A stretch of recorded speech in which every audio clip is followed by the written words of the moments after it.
Welcome, gamers, to Basement Arcade Pause Menu, the show where we hit pause, sit back, and just chill. I'm your host, Ben Magnet, and today on the show, yes, I know, another friend from Twitter, but he's not just a friend of mine from Twitter. He's also a Twitch streamer and a really cool Nintendo-based one, because guess what we're talking about today? That's right, Nintendo. Ladies and gentlemen, welcome to the show, Raji, a.k.a. Super Nin10Bros. How's it going, bud? It's going great, man. Thank you so much for having me on. How you doing, Ben? I am doing great, even though I woke up an hour ago and I totally missed when we were supposed to start recording. That I feel bad. That happens a lot. No judgment whatsoever, my friend. Don't you worry. Like, I would sleep more if I could. That's all I'm gonna say. I wish. And also it was also my fault because I was up way too late playing Elden Ring last night. I am Boo-Boo the Fool. But we're not here to talk about Elden Ring as much as I want to. We are here to talk about Nintendo. Specifically retro to Nintendo, because there's a reason why I wanted Super Nin10Bros on the show to talk about Nintendo. But before we get into Nintendo and a lot of their ups and downs, I want to know a little bit more about you. Like, how did you become Super Nin10Bros? Like, how did that happen? Oh, that is a story. To be honest, I think I've kind of touched upon this before on past shows I've done on my stream or other podcasts. But basically, I fell into this Twitch thing not knowing a damn thing of what I'm doing. And to be honest with you, like I'm a technical guy, a tech guy. I love PC tech. Obviously, I'm a gamer. I'm a retro gamer. I'm many things, but I just was dabbling. It was just a dabbling. I never entered Twitch or content creation thinking, I'm going to get going on this. I'm going to go full steam ahead. I'm going to build a studio lab type, room. It was just a small office space I had. Nothing set up for any sort of, broadcasts or camera recordings or anything. And a computer, by the way, a junky computer is all I had. I didn't have anything. So through this process, we've built things up. But basically, I fell backwards into it, started dabbling on Twitch. And if I go back even further, I remember Twitch when it was Justin.tv. Do you remember that at all? Were you ever on that? I mean, that was a long time ago. I don't think I was. I think I heard about Twitch, I want to say 5-ish years ago. I mean, that might not even be correct, but I heard of this place where people can go on and they stream and you can watch people play video games. And I'm not going to lie, part of me was kind of like, why would you want to do that? Yeah. But then I thought to myself, I was like, but wait, I'm also a huge sports fan. That's what I do with like hockey and baseball and football and all that stuff. Right. Because it also gave me a little flashbacks to when my brother and I would be playing, like my brother would be playing Grand Theft Auto Vice City on the PS2. I would just sit there and watch him. But I would be absolutely bored out of my, not bored out of my skull, but annoyed because I want to play the PS2 and we only had one console at the time. When is it my turn? When is it my turn? Yeah, and I'm the older brother, so I should have been the one who was like, move. You just were just, like me. I'm an older brother as well, by the way. Just a nice guy, right? You don't want to hog too much. You want to step back. Yeah. But at the same time, when he would jack cars, he would always go to the V-Rock station. And there are times he would just drive around in the loop in Vice City and we would listen to the soundtrack. Dude, that game was epic for so many reasons. But off my tangent real quick. Yeah. Justin.tv. The story is years ago, I dabbled with streaming and I had this idea. I had an old NES. I had the crappiest capture card imaginable during that time. It looked like garbage. But I found a way through the Windows mixer, like, hey, let me set up this little microphone, like this. Remember those crappy PC mics? It's like a piece of plastic, like it looks like this. Anyways, I set it up. I had one of my friends over or something, and I'm like, dude, let's play Tecmo Bowl. I'm live streaming this. I can send a link on Facebook or Twitter, and I can tell people, like, we're just going to play Tecmo Bowl, and you can watch it. Is that kind of cool? It's like a TV show. I think that's where maybe the concept kind of began. But anyways, fast forward to the Twitch times. I just had the idea to get back together with some of my good friends. I'm a dad, I'm a husband, I'm a dad, I'm a full-time employee outside of this. And it's just life gets really busy. I don't know if your life is like mine, but it gets really busy and it becomes really hard to find time to just hang out with your best friend and like, hey, can we just hang out and play like even old school Nintendo, whatever, something modern, don't care what it is. Like we need to make time. Tuesday night, we're going to hang out. So I had that idea. I'm like, let's go. My good buddy Saz, who's now like he's the #1 OG over at Super Nin10Bros, and you see him often on the channel because he's a big part of it. I started with him. It was just, we need to schedule time, get this together. And then I said, oh yeah, I have this idea, by the way. I got this thing hooked into my computer here and there's a microphone here. And he's like, what's Twitch? Like, what is this? I'm like, well, it's like YouTube, but it's live and people can watch. He's like, oh really? That's weird. Oh, that's cool or whatever. And he just kind of went with the flow. But the story goes, I just started dabbling and experimenting and stacking and stacking and stacking, learning how to run those softwares like many of us have done. And it didn't take me long to get kind of like deep into this and get obsessed with this. And here we are today. So I started just as a hobbyist, trying to put together time with my good buddies to hang out, play Nintendo games, and it became a community. We have an amazing community. I'm so proud to say that I'm in it. I'm a big part of it. You know, like that's amazing that we've found like-minded individuals from all across the world. We got people in Australia. We got people in the UK that just love our community. I call Club Nintendo. Or the Ninfrendos. And Nintendo's spelled like my name. Yeah. N-I-N, the number 10 right down there. Bros. In our community over on Twitch, you'll hear me say the Koopa Troop. That's referring to all the people that are the subscribing supporters of the channel. We call you guys the Koopa Troop. And they're the inner family circle. So it's one big family, but it just started with the idea of the love of gaming, getting back to the classics, playing with your best friends. So whether it's old or new games, and that's just kind of where we're at. And a lot of it is retro because I guess it's at the core of you. It's at the heart of you, isn't it? Like if you grew up with it, right? Like definitely. It's a lot of the things you just described. I am going through right now. Like when you said you have to, because I'm not a dad, I'm not a husband. I'm a boyfriend and I'm a full-time employee. And I'm also a cat dad. I have a cat dad. But like you said, I have a full-time job. Like I told you right before we started recording of what time I get home from work and what time I stream Elden Ring whenever I can. So even with my own horrible work schedule and with my friends who some of them have normal work schedules, some of them also have horrible ones, it's like we have to plan to hang out a month and a half in advance just to do something for like 2-3 hours. And then we never talk, and then we don't talk to each other for months on end. It is nuts. Until you schedule. That's been my experience. And I don't think it's not lack of care of anybody. It's just when you just become this phase of your life and you're all adults, you got your work life, you got your home life, you got your maybe relationship life, all these things combined. Yeah, you got pets. Like, holy cow, it's busy. Yeah.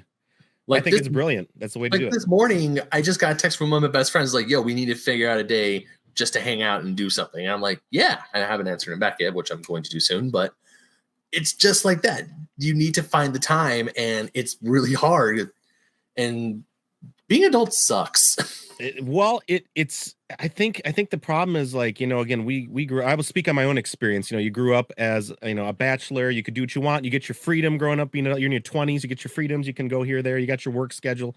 I think it's just things just stack on top and on top and on top. And until you push them aside and say, all right, we literally need to schedule time. It's a block of time where I don't have anything else to do. I'm not going to be, you know, and that the reason I stream, by the way, at night is because that's when it works for my life.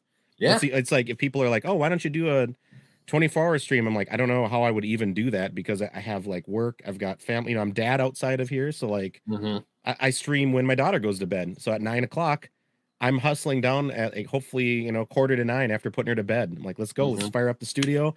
Let's crack a cold one here. Let's get down and at it. So that's why it's that time.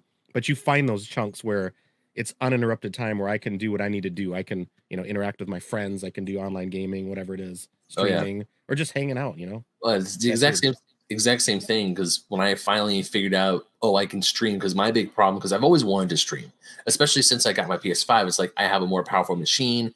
I can stream more. I can stream straight through my PS5 because I don't have one button. Yeah, right? It's one button. It's the greatest.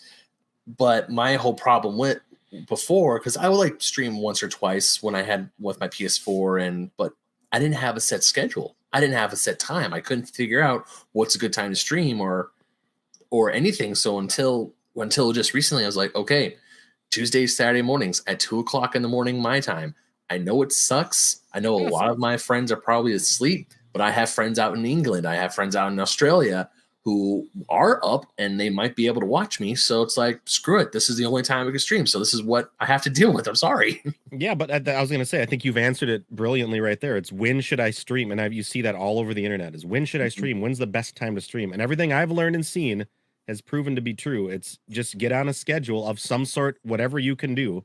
If you can only somewhat keep to it, then you can only somewhat keep to it. But whenever is best for you is when you should stream, I think. Yeah. And I think you figured it out. Yeah, it's like, how do I fit this in my life? Well, that's the time I can do, and that's when it's comfortable, and that's when I'm doing it. So boom, it works. Although people know when to look for you too. I was going to say too, like when they know roughly when you're on. So yeah, and also I do find it funny because I streamed this morning And I'm thinking, okay, Friday night, Saturday morning, more people are going to watch me than my Monday night, Tuesday morning ones. No, not the case. More people were watching me on Tuesday morning than they were Saturday morning. I'm like, this is interesting. I feel the same way because there's sometimes, I start on a Sunday night. And by the way, I'm always like 9 p.m. I stream and I do 3 nights a week. So it's usually Tuesday, Thursday, Sundays. I always feel like Sunday night, people are going to be tired. They're getting ready for the work week. Maybe you're doing meal preps. Maybe you're just winding down. Maybe you don't want it. You shouldn't stay up late. You stayed up too late all weekend, whatever the case. I always think, Sunday's going to be really quiet. And more often than not, it gets louder than I ever expected on a Sunday night. And I get, and I'm up later than I should be thinking, wow, I thought it was just going to be a chill sesh. And it was crazy hype sesh that time. Yeah, because when I stream on Tuesdays, because Tuesdays or Tuesday mornings, that's like my Monday after I get. So the reason why I do it on Tuesdays is because when I come home from Mondays are the worst days at my job. It is like the busiest, the most hectic. Everyone's mad at everyone else. So when I get home, it's just like it's time to de-stress and kill some monsters and vent some anger. Hell yeah. I was going to say, are you, I'll speak on myself again, but I'm assuming you're saying you jump in Monday morning. You're probably catching up from things over the weekend or emails piling up, or depending on what your job is, everybody's different, but I think you're totally right. Everybody's all getting themselves back into the work routine. And for me, it's usually like a hustle day. It's like, get going. There is no time to dawdle around. It's Monday, get caught up, get the wheel moving. That's a great night to stream. Yeah, for me, it's just like, oh no, not Monday again. I was just laying in bed, thinking to myself, do I really need to go in today? I wonder the same thing, my friend. I probably do, but I don't wanna. I think most of the world is with us on this. I'm not sure, right? Yeah, definitely. But anyways, enough talking sad things about the jobs and my soul-crushing job that makes me sad. But we're here. Yeah, it is life. But we're here to talk about Nintendo, specifically retro Nintendo, because you're wearing. Now, for our audio listeners who can't see, you are wearing a kick-ass Mario Kart t-shirt and a beautiful 8-bit cross-stitch Legend of Zelda hat. And also you have a really awesome pixelated Metroid going on in the back there, which is like making me envious as all get out, which is gorgeous. We'll get you a link later to that. Yeah. So what I want to know is how did you come up with the name Super Nin10Bros and why Nintendo specifically? I mean, obviously the quick answer might be Nintendo, but let's elaborate a little bit for that. Here's the elaboration. I mean, for me, there was never any question. I grew up with Nintendo. I grew up with it. I mean, you can't see them, they're literally off camera, but I've got my original Nintendo. I've got all the hardware. And that's one big thing that I guess, maybe a somewhat unique thing that I do on all of my streams. It's all original hardware because I just feel like it is going to feel and play the best. And there is an absolute difference. I love the Nintendo Switch, but you're playing them on the Switch is different. But I grew up with Nintendo, all the original stuff, the NES, the original Game Boy, and it's at the heart and soul of me. Like, I had an old Sega Genesis. I love those retro Sega titles too, and I have a lot of respect for that. Some people say, like, do you only play Nintendo? That's all you play? You're gonna burn everything else? I'm like, dude, no. Listen, okay, I love retro Sega Genesis. I love retro Sega. I love Sonic the Hedgehog. I do have a PlayStation. I recently, in the last 6 months, got back into the Xbox world after banishing it for like 6 years. But that's a whole different topic if you want to go down that rabbit hole. But it was an easy decision for me because it starts and it ends with Nintendo. It's at the core of our childhood memories. All the games I love, The Legend of Zelda is my favorite game and series of all time. Super Mario series, it's right there. Metroid, it's right there. I mean, you're seeing things that are very important to me and dear to me, and with great memories and new memories too, because there's games I haven't played and we're experiencing those now. We're making the time to experience stuff I haven't had. But we came up with Nin10Bros, and I'll say we. I don't know why I'm talking. I'm the guy. I'm the sole creator. But when I was going through looking for names, I was literally going out there Googling, thinking, I want to like put some heart and soul into this, and I want to try this. I'm going to create something.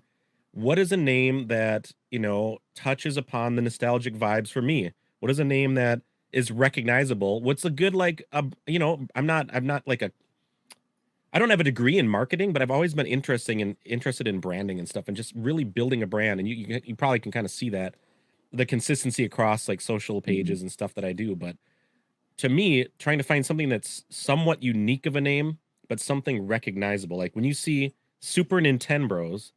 I hope the only thing is I hope you can pronounce it and you get what I'm going for. Super Nintendo, Super Nin10Bros.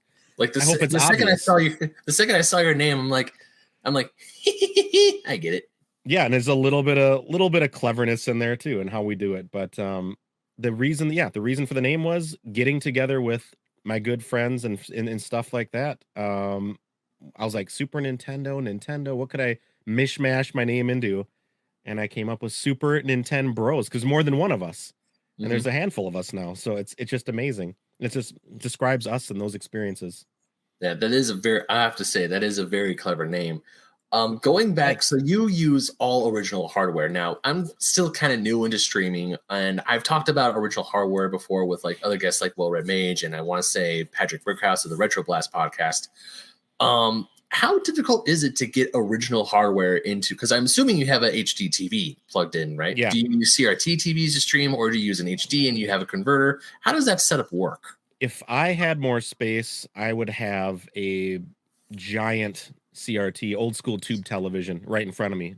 Just because for those retro night, it would be sweet to have like the HD setup and the retro. I just don't have the space. It's crazy how how big those things are, how deep those go.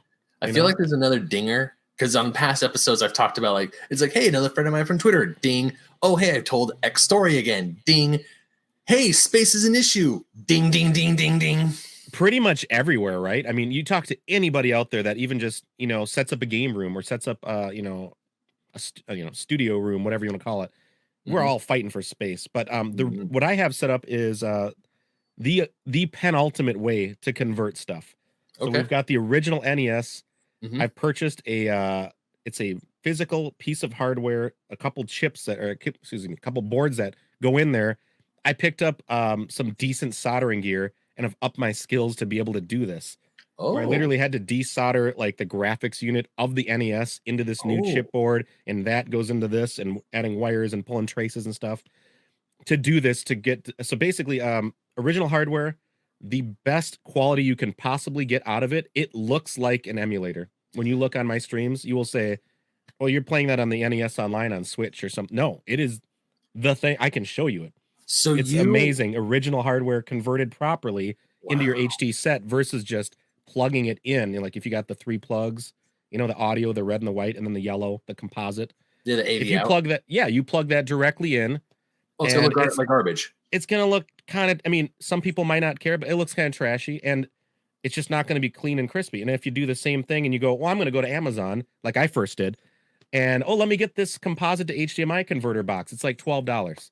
You can do that. It's a little better, but you're still getting the garbage output. So actually in Europe and other regions, the Nintendo's capable of putting out a it's like how to explain this without getting too nerdy. Dude, I do a podcast called the Fake Nerd Podcast. Nerdy is all. I was going to say, should I worry about making it accessible or not? Nah. If you're familiar with whoever's listening and watching, if this goes over your head, I'm sorry. If it goes overhead, you can honestly like just shoot me DM me or just tag me on Twitter and say, hey, what are you talking about, bro? Like, what do you mean by this? You know the difference before the HDMI kind of overtook the world. You had component, right? You had all those different cables. So you had the red, green, blue, and the audio. So you had 5 cables, RGB, and that's what essentially you can output with the original NES after modification. And you can do the same thing with the Super Nintendo without even modifying it. Most times you can just get a certain cable, bring it out. So it's an analog version of that component. It's a different signal output. You're separating the colors and it's way sharper. And if you get the high quality conversion box that can take that signal in, which is called SCART, SCART. It's like a European component signal. I say that right? I keep component composite. They're very similar. Long story short, you convert that the proper way to your HD set, and it looks like $1 million. There's no input delay. You're using the original NES controller. There is no way you can be better playing the original classics than with that controller, with that console. No delays, no glitches, no emulation bugs. You know what I'm saying? Yeah. And I think that's a cool experience. At least for me playing it, I can tell a big difference. Wow. Because there's a lot, man. There's a lot of wires over here. I bet. Because I'd be absolutely terrified because I still have my original NES. I still have the toaster, but it's not plugged in. I haven't plugged it in well over 15 years because, especially like I want to say in 2017, maybe 2018, I got the Mini. I was able to score a Mini at GameStop when they did their second wave release of those because it's like cool. There's a bunch of NES. There's a bunch of NES games on here that I've been wanting to play or I never had, but they're here. And I don't have to go out and buy the carts for it. And a lot of the NES games that are out there, it's like, are the ones that I would play, like say Tecmo Bowl or whatever. I could just play via emulation on the NSO. Even though if I were go to a retro game store, the carts are like, thankfully those carts are actually cheap. They're like $5-10, give or take. Yep. So the fact that you're still using original hardware is amazing. But at the same time, you have the guts to open up your NES. Whereas you give me a toaster or the NES toaster, and I'm going to be that guy who goes, it belongs in a museum. Yes. I mean, I do have like I think I have my childhood one that's not modified. So this is a different one. Yes, I have more than one NES. Yes, I have a problem and I realize I have a problem, but I'm just going to confine it to one problem, which is obsession with Nintendo. I have multiple, probably 2 Super Nintendos. At one point, I probably had 4. There was a time back in the early 2000s, where you could go to yard sales and pick up a Super Nintendo with 10 games for, I don't even know, $25. I'd walk by and go, oh my God, I get all those games and the console. Like, yep, yoink. And then and then I had like, tote. I don't know if you're like me or not. I'd have like a tote, that I even through college, I'd have like put my Super Nintendo couple consoles in there. And I'm thinking, well, if one of them breaks down or gets dirty or something happens to it, well, I got another one right here. And I wanted those games anyways, and they're cheap. Dude, I bought an NES for $10-15 more than once. NES with the controllers, with everything, with games. It's amazing. Like, of course, now if you could rewind time now, my God, we could all be millionaires just selling retro things because the prices are insane. I don't know if you saw, but a few weeks ago, I went to SoCal Gaming Expo, which was held in Ontario, California. And that was the first convention I've been to since COVID happened. I was super ecstatic to go. I had I want to say like maybe $200 in my wallet.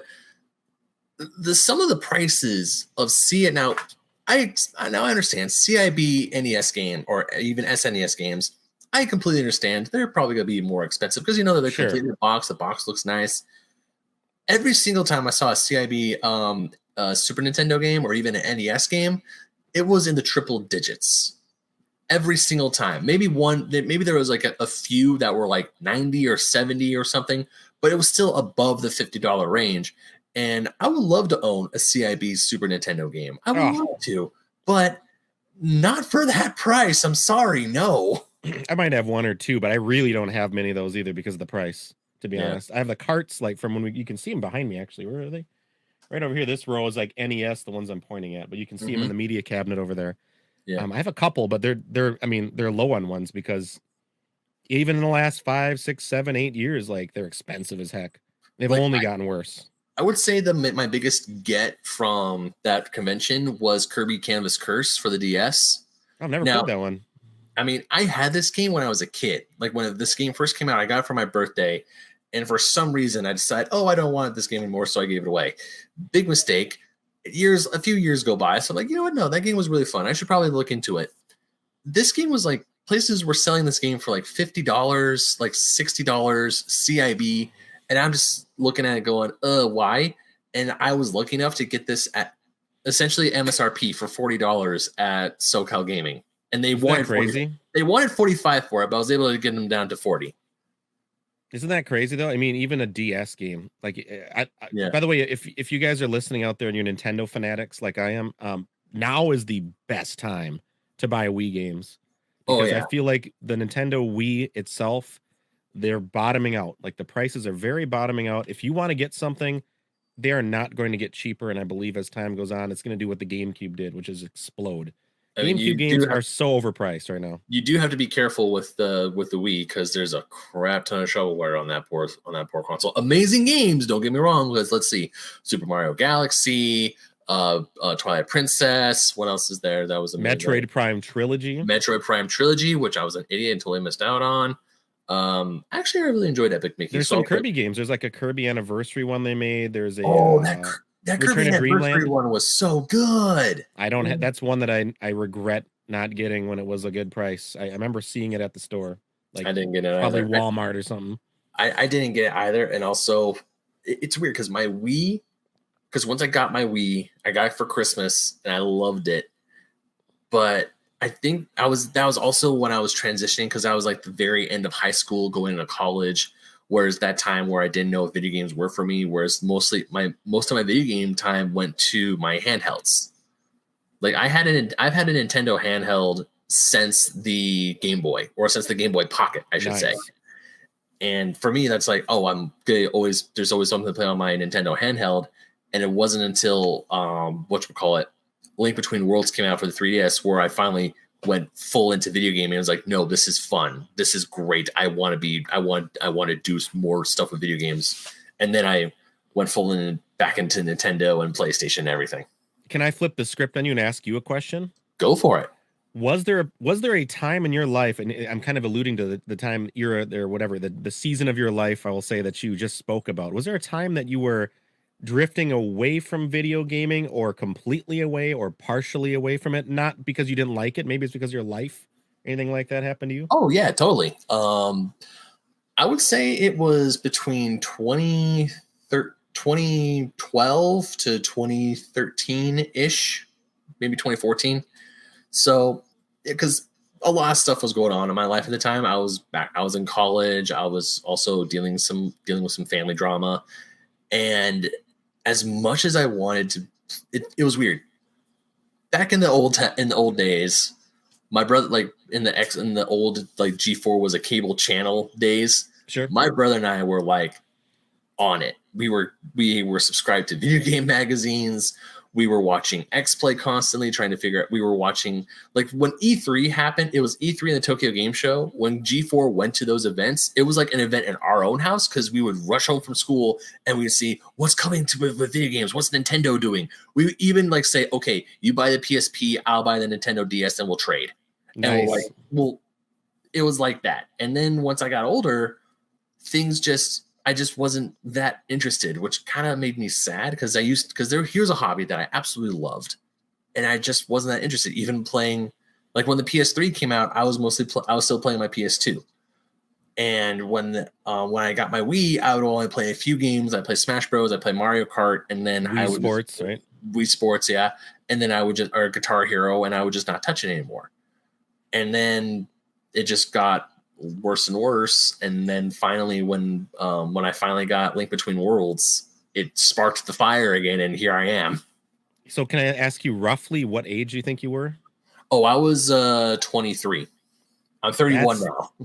That is really funny because I was going to say, I kind of sensed that you had a similar time in your life. And I had believe it or not, I definitely had a couple seasons in my life where I was just into that. I always say I was in that college kind of phase, and you're socializing all the time. And I had a significant other, and it wasn't because I didn't love it. Like, we'd always go back to Tech Mobile. We'd always go back to whatever, NBA Jam once in a while. We'd fire it up at have a little party at the house or something. But there was a definite time period or a couple seasons where I didn't do that. And it wasn't because of the lack of love. It's just because, the social life overtook stuff.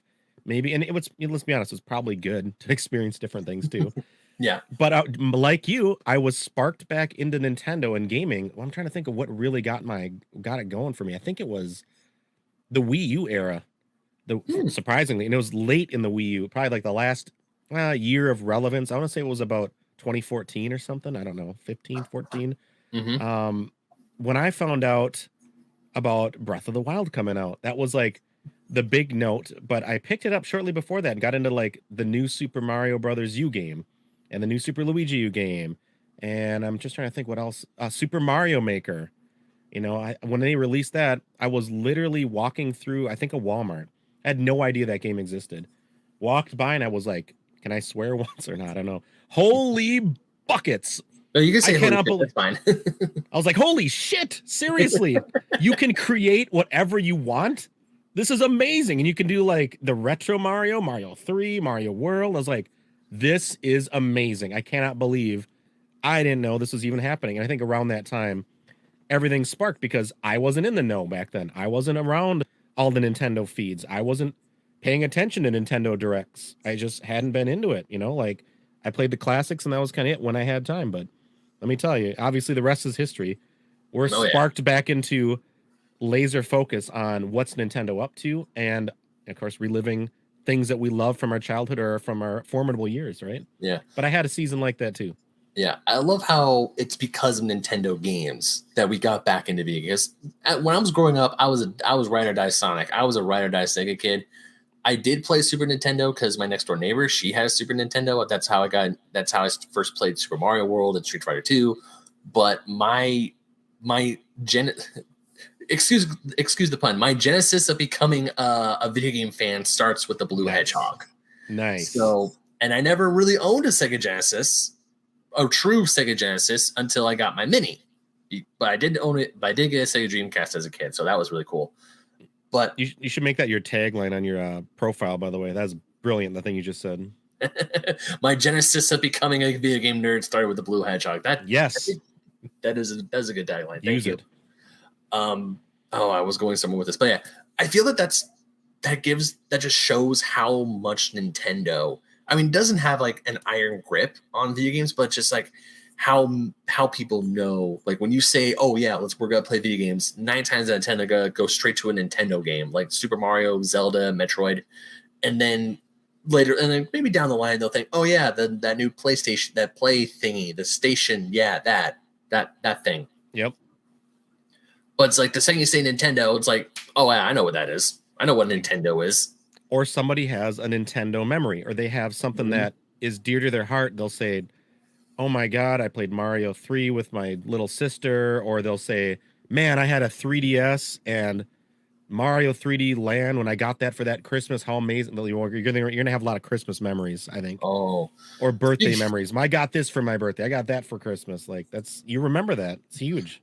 So speaking of Christmas memory, which audience listeners, I'm sorry, but I'm going to tell the story again, but I'm pretty sure you have not heard the story yet. I don't think I have. How I got my NES. Let's wind back the clock to say early 2000s, late 90s, give or take around there. My dad comes up to me and asks me what I want for Christmas. Now, we have a PlayStation in our home, and this was now finally getting to the era where my parents were a little more open to having multiple game consoles in the house. Because before we had our home, a Windows 95, and that was our video game machine. And I was like, hey, but I want a Sega Genesis because I can play more Sonic games on the Genesis. And then my parents were like, no, you have the computer. You can play it on the computer.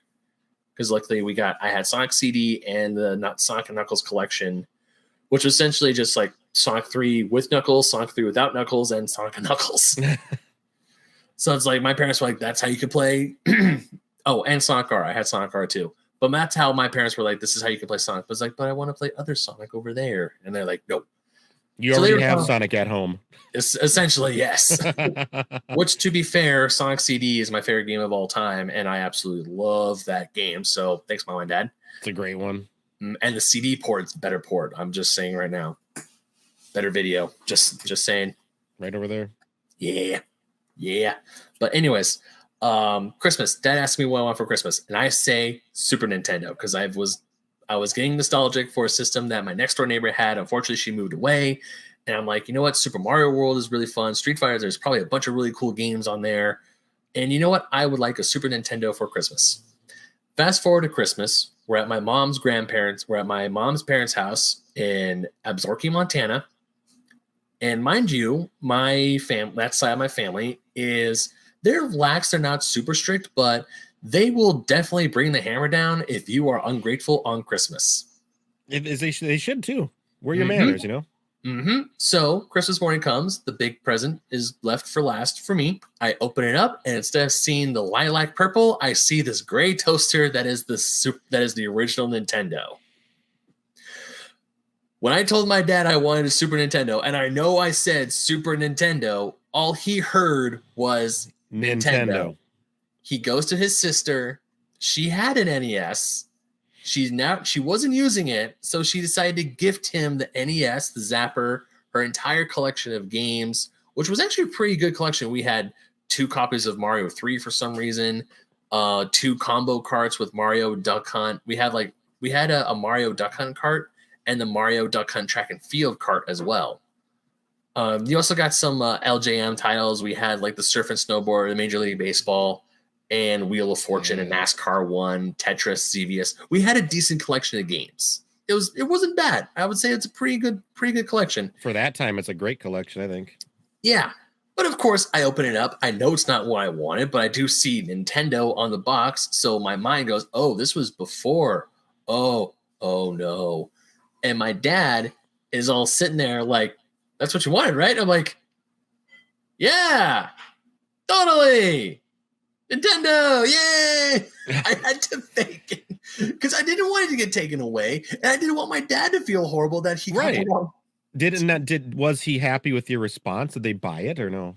Well, I mean, he did pull me aside and ask me a few days later. He's like, okay, seriously, was that really what you wanted? I was like, well, you got me the original one and not the one I really wanted, but that's okay because I don't want. He's like, okay, well, I can give this back to you. I'm like, no, I still want it. You sure you want this? No, I'll keep it. No, it's good. Yeah, which the best thing about that is that after we opened it up, my dad and my grandpa hooked it up to the TV, and for the rest of that Christmas day, we were playing duck hunt and ice hockey. And it wasn't just myself and my brother because we were like the youngest kids there. It was my 60-some-year-old grandfather playing duck hunt and giving the zapper to my 50-some-year-old cousin. And next thing you know, my brother and I are just sitting there going, hey, can we? He's like, no, you're like further down the list. We got to wait until someone gets a game over. That is great, though. That is great. Yeah. Like you said, Christmas memories. There's a good Christmas memory for you involving Nintendo. And I think I don't want to be too biased, but I think there is so much attached to that. Like, and I think, I'm sure people got excited about PlayStation too, but you hear Nintendo childhood memory. Well, that was the console. I mean, Nintendo was the company that almost just by themselves resurrected home gaming in the 80s. Nintendo was the one that you lined up around the block to get a chance at getting. I mean, our parents did the same thing we're doing now. Yeah. Getting in line. When does the store open? At 10? We're there at 8, trying to get in line. I might get one, it's the same thing. Maybe it's an ingenious business model to always have just enough demand. Maybe they can't make enough. I'm thinking it's the first thing, but it's been the same way in the 80s and 90s and even the early 2000s for a lot of those memories as it is today. But I think people more often than not talk about those amazing gifts at Christmas, and it always comes back to Nintendo because that was the dominant one through the 80s and 90s for the most part. Yeah, I made damn sure to get myself a Super Nintendo Mini when it was announced. Like, when the NES Classic Mini came out, I was like, yeah, I'll probably snag that if I see it. And when I find out it was sold out everywhere, I was bummed. It wasn't like I don't have an NES or I don't have a way to play certain NES games, but it's like there are games on that Mini that I probably will never own. Or because I'm not going to hook up my NES to my HD TV. It's just not going to look good. It's just not going to look good. It's not going to work. Right. And then when the Super Nintendo one was announced, I'm like, I'm going to fight tooth and nail to beat these scalpers. At the time, I was getting off work at 5:30 in the morning. So I drove past a local Target. I got in line at 6 o'clock in the morning. And I stayed there. And I was like, there was like 150 SNES minis that they were selling. I was like number 53 in line. I got my little ticket, and I think they opened even like 45 minutes early just so they can sell us our consoles and we can go home. I was ecstatic. I was like, there's like a picture. You have to scroll a few years down on my Instagram to see it, but I'm like, I got the dude who was standing next to me in the line to take a picture of me holding it in the Target. Like, I got the thing. I think I did the same thing. And I was going to ask you, did you know that day they were going to release a wave of them or something, or? I did. It was the day one release day. Oh, okay. All right. It was day one. And the Super Nintendo one, right? Yeah, for the Super Nintendo. Okay. Yeah. I have a similar story that also ends up at Target about the NES Classic Mini. That one was announced. As you know, I have a deep connection to that console. It's officially a Nintendo product, which is a huge difference because we know there are things you can do. I've built a RetroPie. It's fun. It's not quite the same. You can buy third-party controllers. You can use emulation. I get it. I've done it all, okay? There's a reason why I'm back at square one. But they announced that thing, and I thought, oh, I'm totally going to buy one of those things. Probably like many of you out there. Went to the store on the day of. Yeah, we don't have any. Yeah, we got 3 and they were gone instantly. Yeah, I don't know if we're ever getting any more. You kept hearing that, right? Months went by. I started figuring out these tracker websites you can get on. I don't know if you're familiar with a site called BrickSeek, but they actually could track Walmart and Target stock, and I think they still can. I did not know this. You can see pretty accurately, or at least somewhat accurately. Things have changed. It's been a few years, but I just happened upon, and this was like when we didn't know they're going to do more waves of them. We didn't know they're going to reprint more of them. They never said anything. Nintendo didn't say a damn thing. It was the last.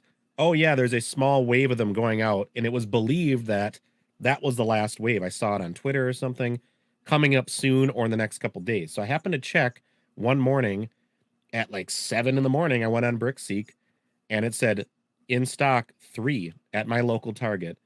And I was like, holy F, I am out of here. I told the wife, I'm like, we had a new baby at the time, which means we had to juggle in the morning, like when we're getting ready for work. And I'm like, I got to go drive. I got to go now to the store. They're going to open in 25 minutes. And she's like, what are you talking about? Like, we got the kid here. Like, what do we? I'm like, I have to. I have to go. I will be back in 45 minutes. You have to, please. I got to go. Okay. And she's the most wonderful wife in the world, by the way. She right away was like, oh, all right. This is weird, but okay. I'll explain later. I got to go. Flew down the road. I got to the store before it opened, like 10 till. I went up to the door. There was nobody at any of the doors. And then the person came up, unlocked the door. I'm like, sweet. Literally did the half sprint, half walk all the way back to electronics. I know where it is. Already 2 dudes standing there. I don't know how that's possible because there was nobody at the doors before they opened. But I was in there and I looked over to the case and I said, how many are in there? 3. I said, I'm getting one. I was here when it opened. And they said, yep, 1 for each of us. I said, booyah. But that's how I got my NES Classic. And that was the last print they did of them. And you couldn't find them anywhere. Damn. I was very lucky to get on that one. And you better believe when they announced the Super Nintendo one was coming out, I was all on it, like setting up alerts and things we could talk about some other time to try to keep my eyes, because they were just doing that thing where they're not going to tell you when, they're not going to tell you where, but the second it happens, they're vapor. Kind of like that N64 Nintendo Switch controller that I'm definitely not pissed off about. Oh, yeah. Because I want the N64 Switch controller really bad. I keep checking the website just in case, and it's still not there. And yeah, the last they wrote was more will be available in late January, and then late January came and went, and then they deleted that line from the page. If you noticed, it's been gone and vapor ever since. I'm sure it's a supply thing, but probably they need to make more. And if they don't, I'm going to be salty Nintendo. Oh, I'm pretty sure they will. With you. I think they will. People are one good thing about that is that they're making more of the NES one and they're making more of the Super Nintendo one. So I could only assume they're going to make more of the N64. They just know that the second they put up anything for the N64, people are going to come in and swoop, and them bots and scalpers are probably going to come in and steal them away, which makes me I have a thing about scalpers. I'm with you, my friend. Trust me. Yeah, because predators. I mean, like, they're killing us here. I got stupid lucky with my NES, Mini. I've already had a Super Nintendo, because if I had to pick and choose, like, which one did I want more, I wanted the Super Nintendo one, because the Super Nintendo one, in my opinion, has the better games, has the more history, and if other people want to get into retro video games, like if my nieces and nephews want to start playing, that's the console I'm going to point to first. It's like, I agree. Go here or the Genesis. Start in 16-bit. Go there. And then we'll work. And then maybe we'll go to 8-bit. Maybe we'll go to 32. But start at 16. That's the best one, in my personal opinion. I think it's more accessible. It's more approachable. And the number one thing is the difficulty. Yeah. And how good they held up. I think 16-bit pixel animation has held up amazingly well. Obviously, I love the NES. I love the 8-bit too. But 16-bit is just, it still looks great. Donkey Kong Country still looks great. Donkey Kong Country looks gorgeous 20 plus years later. Metroid, Super Metroid looks stunning. It's still stunning. Super Mario World, that game looks amazing. Still. I was telling myself to do this. So I got like the Super Nintendo Hallmark ornament. Nice. Does it make sounds too?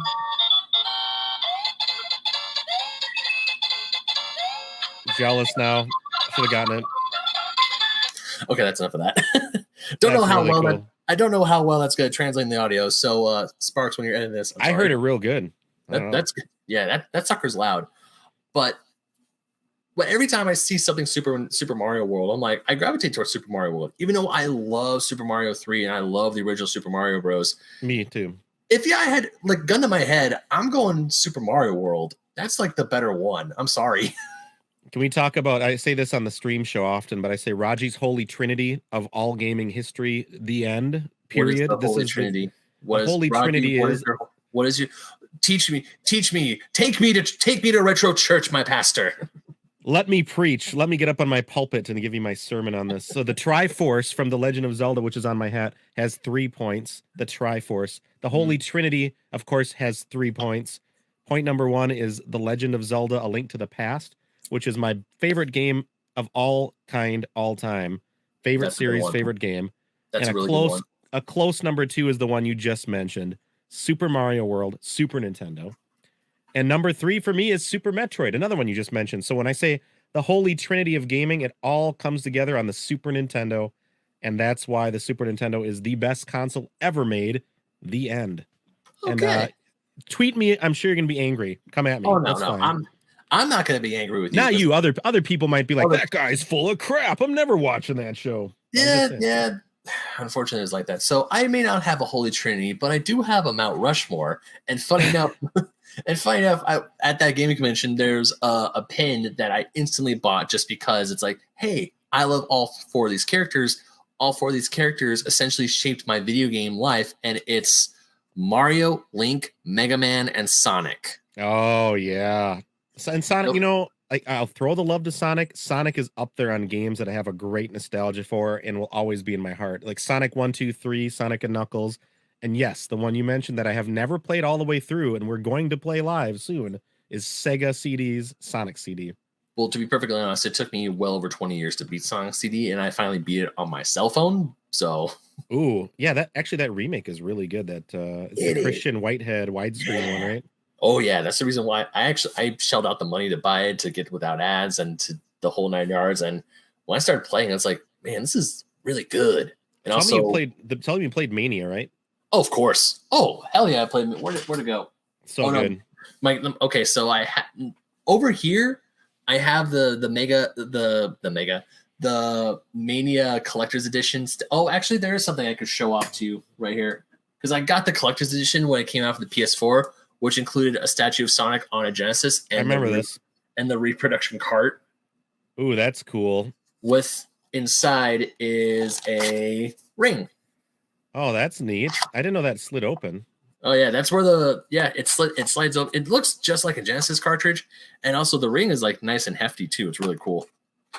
Can I show you off this? If you played it, I have the Sonic Mania collection on Switch. Oh yeah, I have that one too. So I have it on my PS4 or PS5 now, and my Switch. I buy for the Switch for the art book and for the reversible cover. Well, I double dipped on that one. I bought it twice. I own it digitally, and of course, they never said they're doing a physical. Thanks again, Sega, for that. Or whomever's producing that one and printing that one. But yeah, once they announced it was coming out, I was like, oh my god!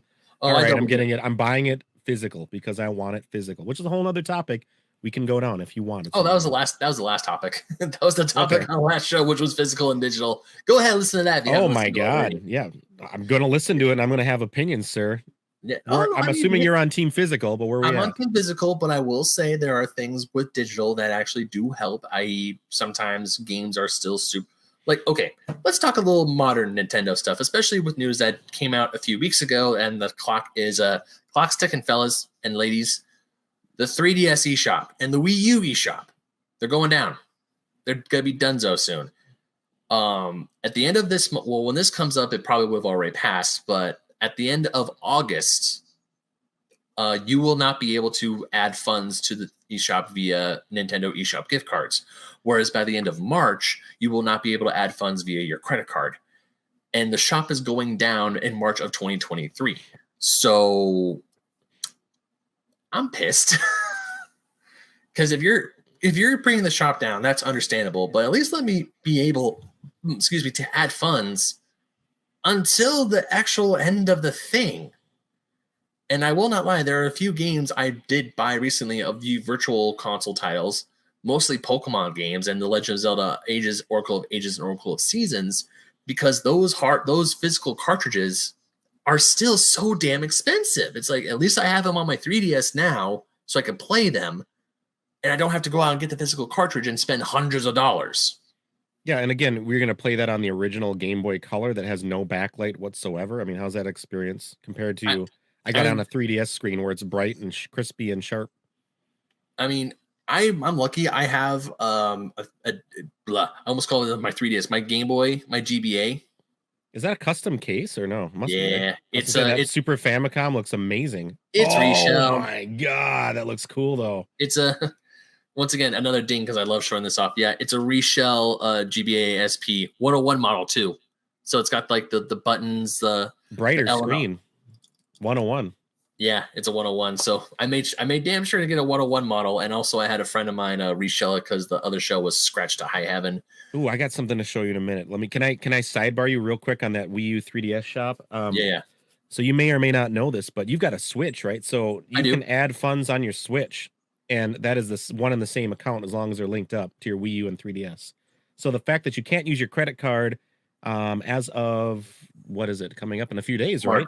Yeah, at the end of 23rd of March. 23rd. I thought it was the 31st. You could be right. I thought 23rd is burning in my brain, but either way, it could be that. So we don't have a lot of time left to add funds to from our credit cards. By April 1st, which is no joke, Nintendo, by the way, you're not going to be able to do it on the 3DS and Wii U. Use your credit card directly there, but you can still use the physical cards you can buy with eShop credit. You will still be able to use those codes, and you can use your Nintendo Switch and add funds to your Nintendo Switch wallet, or whatever the hell they're calling it, and then go on your Wii U, and it should be one and the same as long as they're linked up. So that's good news. That is good news. So you have basically a year. After a year, we're all screwed, though. Yeah, because I remember like the game Shantae. That was available on the eShop through 3DS, which I did get, and also I triple dipped actually because I have it on my 3DS, I have it on my Switch digitally, and I even have it physical because I'm a shill and I like physical games. But going back to what I was saying, Shantae for the Game Boy, a loose card is $300. CIB is $500. It's stupid expensive. So it's like, I'm just gonna I just want to play the game. I don't need like the physical card. If I have a way to play a game, even though it's not like the true way it was meant to be played, I don't give a damn. If I could play this game legally, I'm playing the game legally. Are you aware of? You're talking about Shantae, the first one for Game Boy Color, right? Yeah, is that the one. Yeah, you aware that it was re-released on the Switch? Yeah, I have it on the Switch. Okay, cool. And you're aware of the limited run releases they did, which I have back here, by the way. I could pull out. I have a bunch of limited run releases. They're stored over there. Did you get the Game Boy Color cartridge print of that one? I did not. I got the Best Buy variant covers of the Switch once, which is great too. Mm-hmm. I picked up the Game Boy Color cart, and so when I play it, I'm going to actually play it the way God intended it, supposedly. You know what I mean? Playing that through the, I think the plan is Game Boy Color would only work with the GameCube Game Boy player adapter. So we're going to have the actual cartridge into the GameCube, into the converter, into your screen, into the stream for that one. So we're going to do that way. And it's a lot more work. Raji, that's like Gameception right there. It really is. And I always say on my streams and stuff, I say, how many times can I say game or Game Boy? I'll say, we're playing blankety blank on Game Boy with the Game Boy player on the Super Game Boy through the Super Nintendo. Like, it's ridiculous. Although, do you have a modded SNES? You actually don't have, well, most SNESs will allow you to output that same clean component signal if you have the right cable. Let me rephrase. Do you have a modded SNES that can play Famicom or Super Famicom games? Yes, I did it myself, and I got to tell you, it's super easy to mod your Super Nintendo to play a Japanese cart from another region. So there was actually a Japanese Super Game Boy 2 that played Game Boy Color games. You don't have to do there. Never mind. Never mind. I'm dumb. Maybe was that able to play Game Boy Color games, or was that not able to play Game Boy Color games? I thought it was. I want to say it doesn't, but I'm not 100%. Because I was trying to be like, hey, here's a better way to do that. I'm Boo Boo the Fool again. Never mind. No, I'm pretty sure it does not, but I'm not 100%. It can play those. Okay, so it's a little. Remember those black cartridge games that came out for the Game Boy? You ever seen those? Oh yeah. Mm-hmm. So those are like in between the color and the regular. So they have like color palettes, I think, for the Game Boy, for the Super Game Boy. See, I'm doing it now. We're saying Game Boy way too many times. It has some special color palettes and like maybe a border or something sometimes. Mm-hmm. But I don't think Game Boy Color is compatible with it. Not like true Game Boy Color games. Not like, say, I have a few Game Boy Color games back here, like Mario Tennis or something.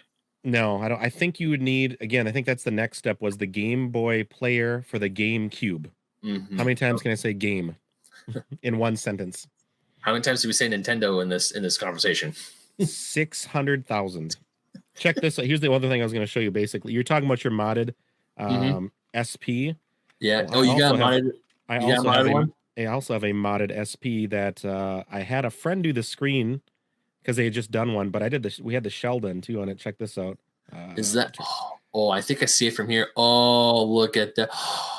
Oh, we've got the IPS backlit screen, and we've got a Super Famicom theme. There's the Minish Cap. I've been trying to find Minish Cap, but when I found a few copies of Minish Cap at the that's gorgeous.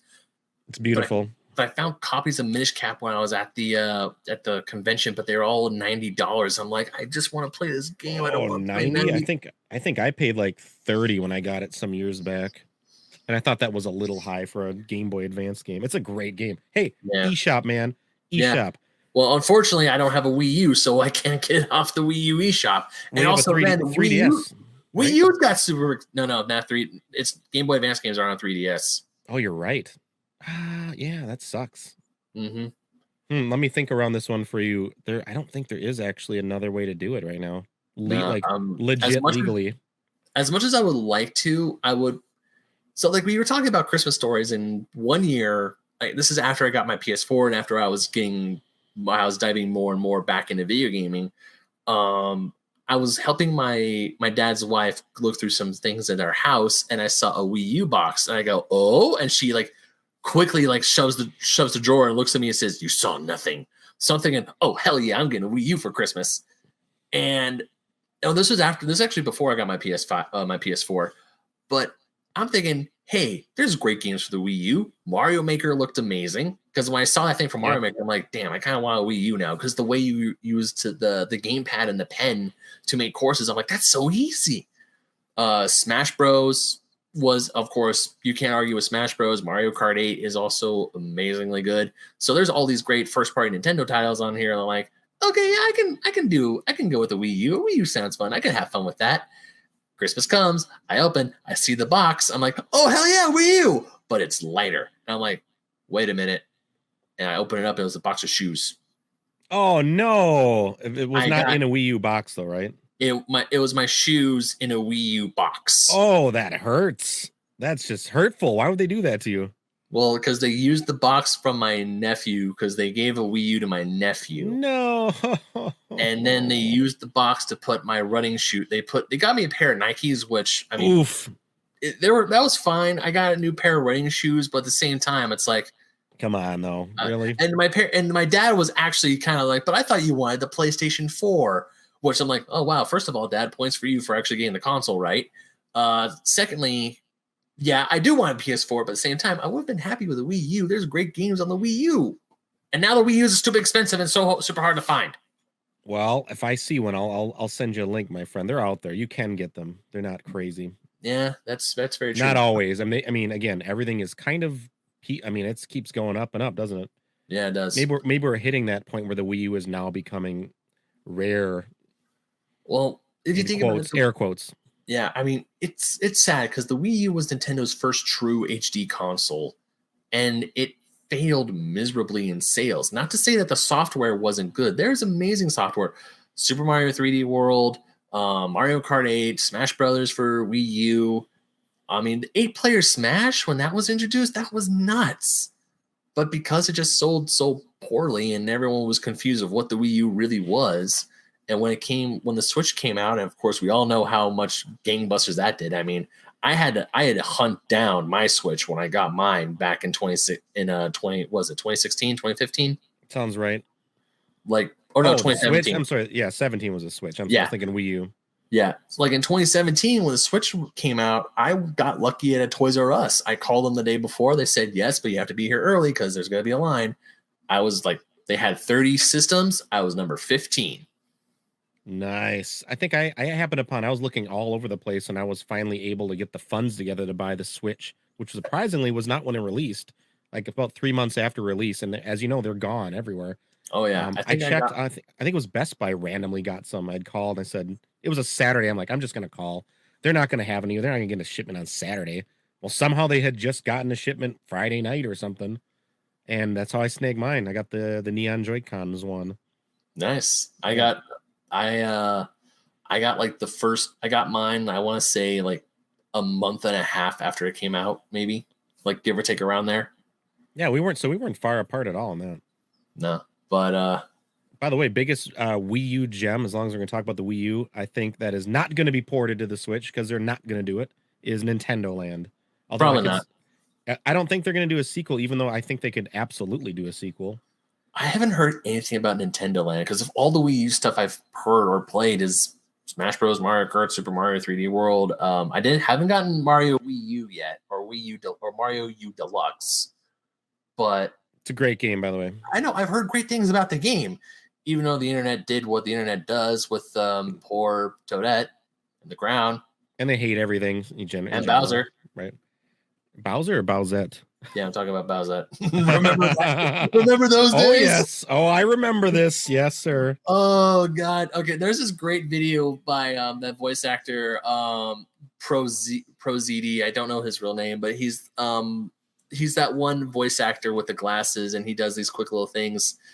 And excuse my language, but it's just like he's at Mario's like, we gotta port another game to the Switch. What's a stupid Mario game? Mario Wii U, yeah, we gotta add some shit. Oh yeah, let's do the crown. And then there's an alarm. What the fuck is that? The internet made it fucky. How'd they make it fucky? It's a pink mushroom. And then it's like it's like, so they do the power. It's like the power up, but with Bowser. And how that's real fucky. And it's like they're just going to town, sir. Yeah, they again. I think that game suffered from a name that is senseless. Yeah, New Super Mario Brothers U Deluxe. Yeah, like, can you call it New Super Mario Brothers Switch? Because that's what it is. We know it comes from the Wii U, but we know you added 2 things in Funky Mode or whatever you did. Yeah, which I always give them crap for that. And Funky Mode, Donkey Kong Country Tropical Freeze. Now with Funky Mode, did you see that? Yeah, I remember that. But hey, the game's amazing. Yeah, if you just add a mode so little kids can go play it, I'm not gonna get mad about it. Oh, I'm for it. I'm just kind of giving them crap that it was literally the same damn game for $60 with 1 difficulty setting, basically. Now with that, yeah, that's BS. Should have been like what, 40, maybe 20. Even if they said, all right, it's not fair, but we'll make it $49.99, I would say, okay, at least it's 50, not 60. Yeah. But that game is absolutely worth it. So I'm not crapping on it. I love that game. Yeah, that is probably the best Donkey Kong Country ever made, to be honest. I mean, the original has my heart, but like how that one looks, plays, feels, and sounds, like, my God, it's a great game. I haven't played it, but I've been wanting to get Donkey Kong I want to get Donkey Kong Country 3D Returns on the 3DS. But I don't know if that's like a good, decent port because I've heard mixed things about it. But I also been like, hey, I would like to play Donkey Kong Country Tropical Freeze. It's just when I have the money, other games decide to take my money instead. Well, go ahead and get it. I think used now on the Switch, it's not that bad. But I have I'll give you a full 5-star for that one. That's a great game. And Returns, that game is great on the Wii. It looks better, obviously, than the 3DS. But you're forced to use motion controls, and there's no way out of it. Yeah. So whenever you have to ground pound, you have to take the Wiimote and like shake it. And it's like all the time. So that's my only complaint. There's actually some sort of a user-created homebrew hack where you put regular buttons to the game. So when I do my playthrough of it on a stream some point, I'm going to do that hack. I'm going to find out how to do that because I don't want to sit and shake the stupid Wiimote all the damn time. Like it was one of those things where Nintendo kind of forces the gimmick, and it kind of wrecks the game a little bit for me. But the 3DS version is that exact game without the shenanigans. So if you want it on that, you could do that too. Yeah, I'll because I can get it at a trade show. By the way, if you ever come out to Southern California, hit me up. I got places to take you. That would be amazing, by the way. I do have a couple good friends out in that area that I've been meaning to get to. And of course, yes, haven't done anything for 2 years, but we hope in the future that'll change. Yep. Fingers crossed here. So we're winding down on time a little bit because I know you said you have a little bit of a time crunch and you have things you need to get done. I'm okay for the moment, but roll, sir, roll. All right, cool. Let's keep on rolling then. I'm having too much fun in there now. Let's be like Donkey Kong and them barrels and just keep on rolling, shall we? I know, right? Except the minecart level, because I never played the minecart level. I just know horrible things about the minecart level, and I'm like, the minecart level, yay! Well, you have the Super NES Mini. You got to get on that, sir. That's my assignment to you, Donkey Kong Country. Dude, I have so much shit into my backlog right now. It's not even funny. I know. Look around me, sir. I'm with you. I'm right with you. I'm also going to give you crap because that's what I have to do. Right? I even wrote down a list of games I wanted to beat, and that hasn't even happened yet. I haven't even beaten freaking Pokemon Brilliant Diamond yet. I'm going to the Elite Four right now. Also haven't beaten it yet, but also just have a lot going on. I like it a lot. It's cool. Yeah. Oh no, I've been having an absolute blast with it. Just for some reason, I got to a certain point and I just haven't picked it back up again. And of course, guess what I did last night? Right before I went on stream. Well, Elden Ring, but before I went to Elden Ring, guess what I put in? Because it came out. The Mario Kart 8 courses came out. The new courses. I had a feeling that's why you're wearing a Mario Kart shirt today. Yeah, today's a great day to wear it, but I would wear it any day. Like I just played those tracks yesterday with my ladies finally because I had to work all day and was gonna put them on my live stream on Thursday night, but they didn't drop till midnight. So dang it, Nintendo, you hose me. Yeah, you kidding me? I thought the courses were already up, so I came home from work one night. And I was like, "Hey, babe, put in Mario Kart, see if it loads up." And then I'm like, "Yay!" And then it didn't load up, or it loaded up, and I was like, "Cool." And I was like, "Where are the new courses?" And I double check my phone. It's like, son of a bitch, they come out in 2 days. Do you have thoughts on the new courses? Have you played them? You said you played them a bit. Yeah, I played. I only went through. I did both cups last night, and they're gorgeous. The tour ones, I would say, are. The tour ones, like the levels from Mario Kart Tour, the phone game. If you didn't know that out there, yeah, it's the mobile game. For those of you who don't know, I would definitely say they definitely keep you on your toes because the course changes as you take on the third lap, where you would make a right, you're now making a left. That's Paris, right? Paris, yeah, and Tokyo as well. Now, is that the last track, that Tokyo one? No, Tokyo is the first track of the Lucky Bell Cup, and the last track is the Ninja one. I'd say that last Ninja one, and if you notice, that one has never been a part of anything before, so that's all brand new. Mm-hmm. Which I was surprised. I thought they were all kind of rehashes from other things, but I think they said it's from Mario Kart Tour, but you're right. That could be a brand new course all in of itself, because I thought it was from Tour. But funny thing is, if that is a 100% brand new course, I think it is. That was not my favorite course. Not because it's a bad course. It's a good looking course. It looks gorgeous. It was just hard for me to get the turns right. It's a little confusing. There's different levels you can bounce up to. I don't know if you got that. My favorite was the Paris one. I think that was one of my top. And I love Coconut Mall returning. But I'm a little disappointed about the cars, man. The cars don't move. Do they ever move? I was gonna say the same thing, dude. Part of that is getting crushed by the car and getting pissed off. Dude, salty. I was going to say the same thing because once we got through that part of Coconut Mall, the first thing out of my mouth was, "Oh, the cars don't move anymore." Yeah, I was like, okay that they put Shy Guys in there, but I'm like, they don't move. I thought they're facing diagonal, so I thought, oh, they're going to randomly move, right? They don't move at all. Like, what the hell, guys? I mean, they took out the boost pads because that's the cool thing about that part of Coconut Mall is that if the car moves forward, you have a boost pad, but you gotta be careful because those things go back and they're gonna crash into you and they're gonna get you. One wonders why they would make such a change to a beloved course like that. I don't know the reasoning. Is it like, oh, it's too difficult? But why does that matter? I don't think that would be a thing. Right? I'm not 100% sure. I mean, the rest of the stage itself looks good, and also I noticed that the escalators. It's not because on the original one, you would go up one and down the other, and then the next lap they would switch and go back. This time it's random. Like they'll randomly change back and forth. Like you can be going to one escalator and then it'll change direction. So you have to either quickly swerve to the side or just suck it up and go up the one that's going down. Which I'm fine with too, But that's my number one, Thank you, Nintendo, so much for making these because I'm so excited. I've been yelling about it for years and years and on my streams, saying, would you please? I don't even care about characters. Just give me new tracks. I'll pay you $100. I don't care. They finally did it for $25. But my one gripe is that why do the cars not move in Coconut Mall? That was part of the hilarity, is when your friend gets clipped by it and they're all pissed off and you laugh and you go right past them. Hopefully it's not you that gets clipped. Yeah. But why would you change such a fundamental thing? That's the track. I don't know. I forgot who I was talking. No, I don't think it was. Maybe Nintendo is saying, well, it slows down the track too much, or it's interesting. It could be that, but I was going to say, because I forgot who I was talking about, because going with the 3DS and the Wii U eShops closing, and with a bunch of things that Nintendo has been doing in the past few years, or since 2015, since Iwata passed away, I feel like Nintendo has had more blemishes than they've had good things happen to them.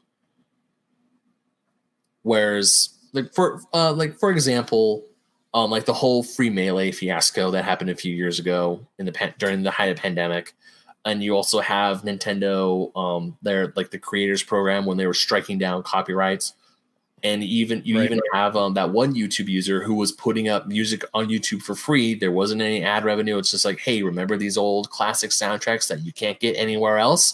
This is where you can listen to them. And of course, Nintendo struck them down. Said, nope, get those out of here.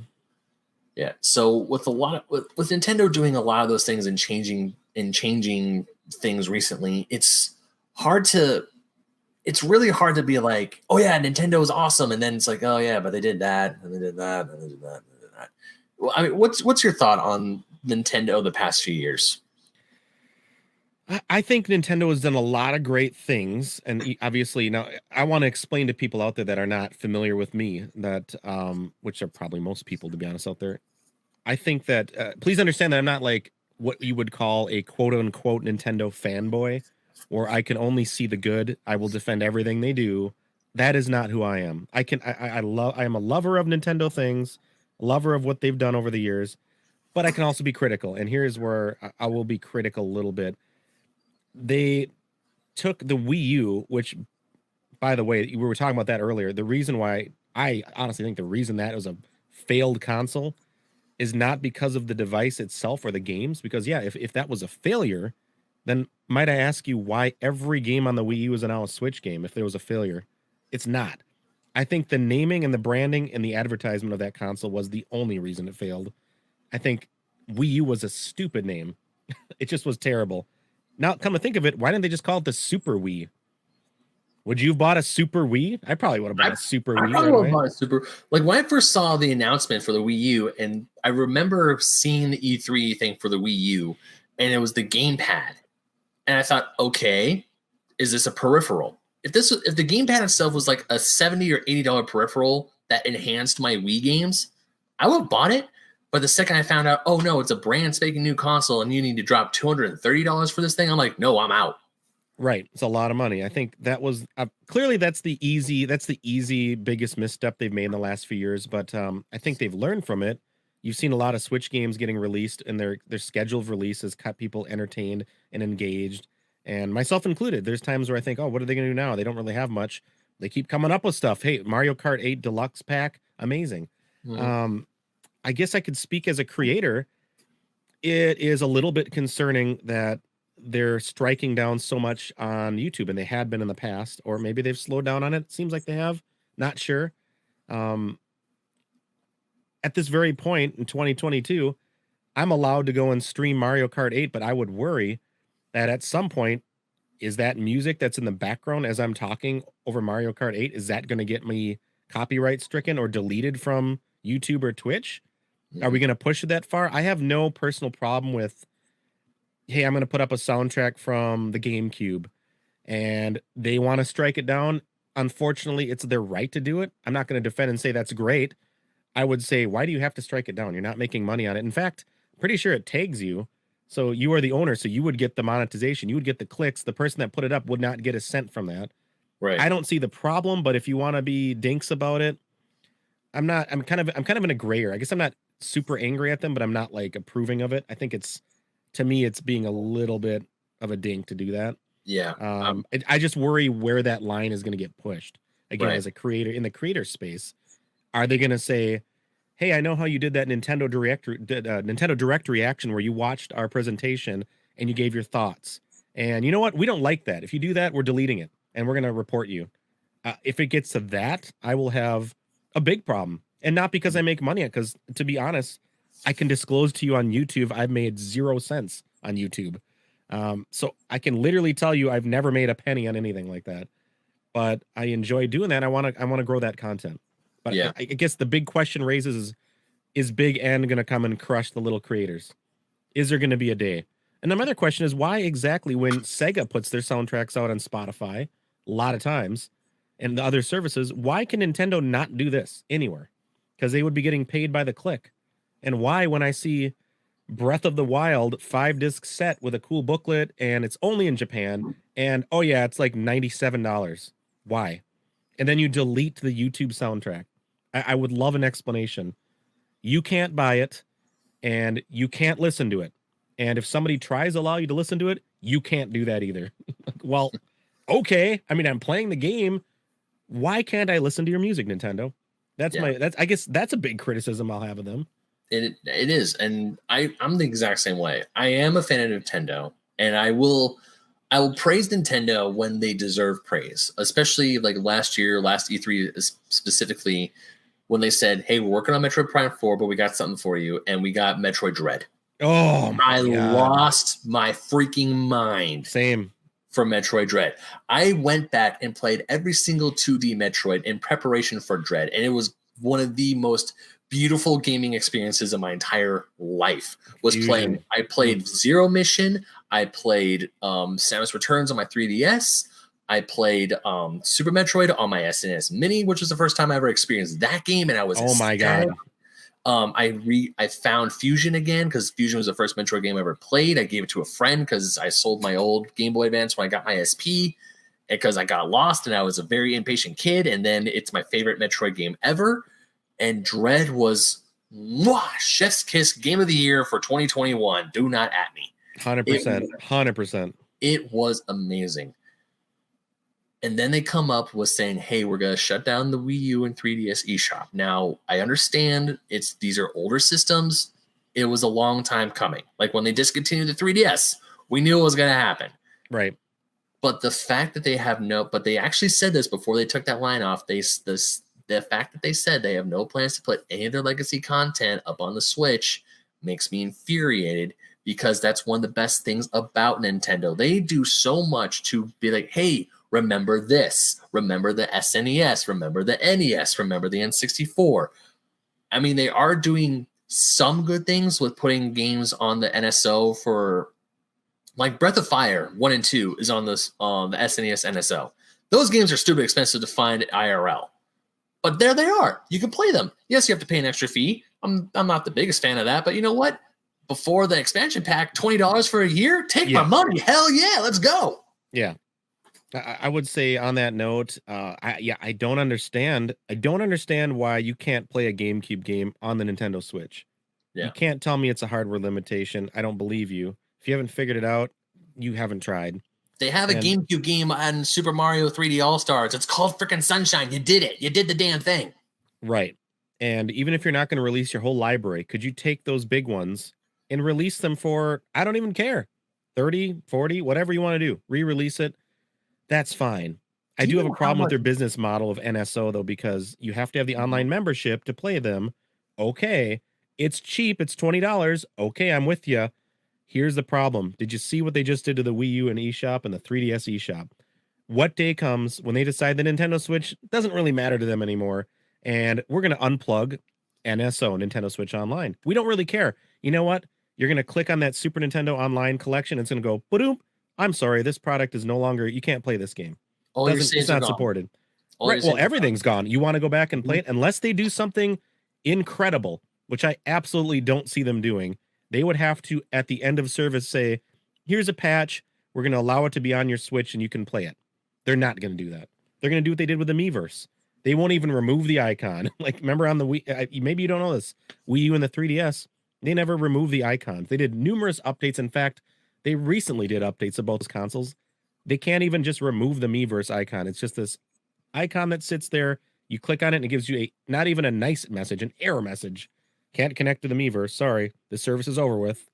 So my problem is you are not allowing us to play the classics. You are allowing us to play them at this moment for a small fee, which I'm fine with, but we all know it's going to end at some point.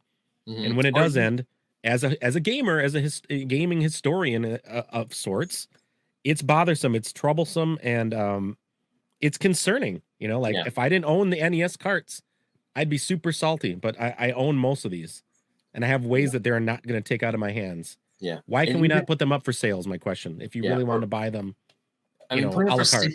I mean, putting up for sale, but also I thought when they introduced them, because when Nintendo started doing the NES and the SNES classics, when they started doing that and other companies started doing classics, I thought that was a great way to get people into this. I was like, okay, I mean, I don't want to throw, I said the word preservation a lot when I was talking to Well Remage about physical versus digital, and I'm trying to like limit my use of the word preservation because you can say a lot of things like, oh, this is for preservation, but also I just want to play the stupid game. Like when you want to, exactly, when I want to. Like with the NES and the SNES minis, it's like cool, solid library. It's not everything. You can't put. I mean, you can mod it, sure, but it's not everything on there. But it's the greatest hits of what's what. And for a time, I thought, okay, Nintendo is one of those companies that is actually giving you avenues to play their classic games. Now it's like, how many hoops do I have to jump through? Whereas you look at Xbox is like, yo, we might not be backwards compatible with everything in our library, but we got a bunch of games that are compatible with the One S or the X, with the One and the X. Yep. The PS5 is compatible with all Xbox wow, that would be a day. The PS5 is compatible with PS4s. You're golden. It's like now I'm just waiting for that grand legacy console where it's like PS1 to PS3 games can play on that machine, and I got my PS5. If PlayStation were ever to do that, I'm settled. I am sitting pretty. I can get rid of my PS2. I can play my PS1, my PS3 games on that one machine. I'll be a very happy camper. Would be gorgeous, and I don't think they're going to do it, but what if they would make me very happy if they could make this Switch backward compatible with at least the 3DS by making a little adapter, a super 3DS adapter or something. You can put there, you can. You have just like, maybe you just use the Joy-Con controllers thing. I would be so... Just cartridge slot, you insert it in or something. Or actually, nowadays, it could be just USB port or something like that. I would... it would be easy. Yeah, right? If they can make an adapter for that, I would be so happy. I mean, I still have my original 3D, or not my original. I upgraded to a new 3DS. I got the one with the pixel faceplate. Oh, where all the different Nintendo characters are 8-bit pixels. Oh, maybe you need to show us this. Yeah, it's in my room. I'll probably show you later on. Maybe afterwards. Yeah, maybe afterwards. But yeah, just the fact that they're taking a bunch of old Game Boy games down. And a lot of those Game Boy games are super expensive. Or even the Game Boy. The ones behind you, the Pokemon games. Come on now. Where are you going to ever find those again? You're just not allowed to play them? I mean, luckily, you could find Pokemon games if you go to a trade show or to a used game store, yes. But the problem is they're still stupid expensive. Is that especially behind you? Yeah, that's silver. That's my favorite one. And how much does that cost at a trade show? I'm $120. Soul Silver, yeah. I'm scared to ask about that one. And it sucks because I don't have my original cartridge of silver anymore because the battery died. I didn't know you can fix it.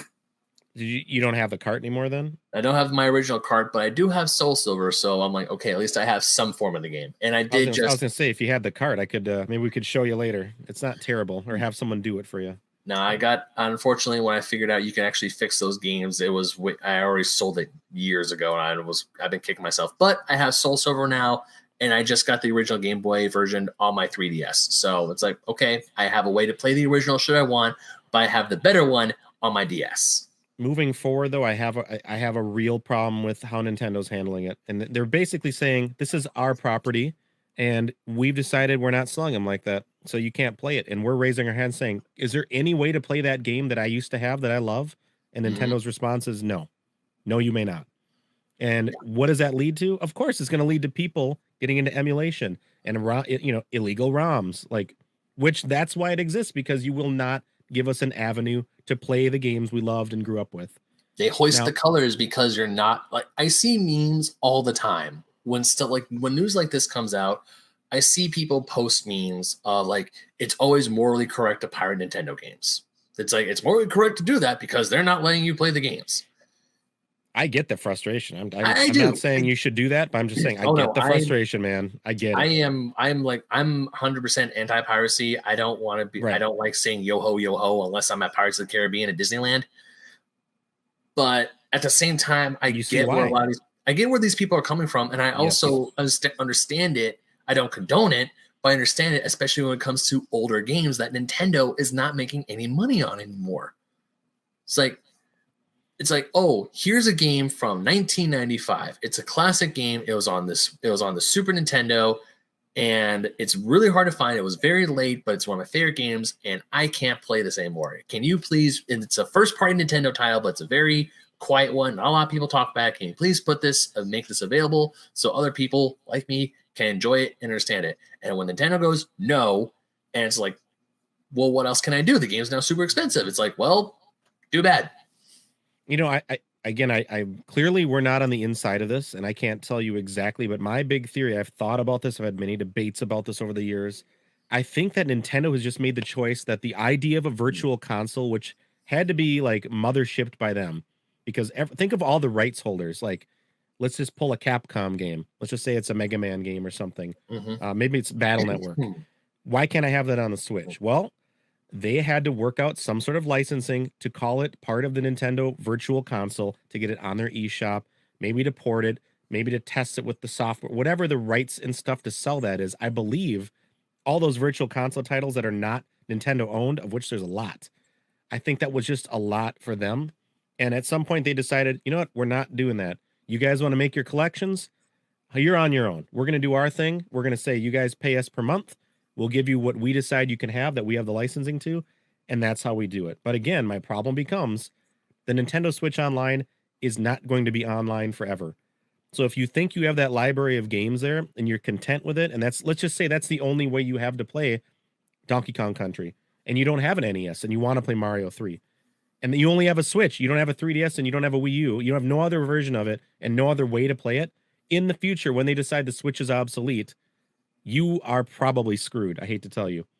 That's why us old folk and us preservation people, us gaming historian type people, Nintendo historians, that's why we get so salty and up in arms and we get on rants about this, because there is no guarantee it will exist in the future for you to play, which is the difference, the opposite of right behind me.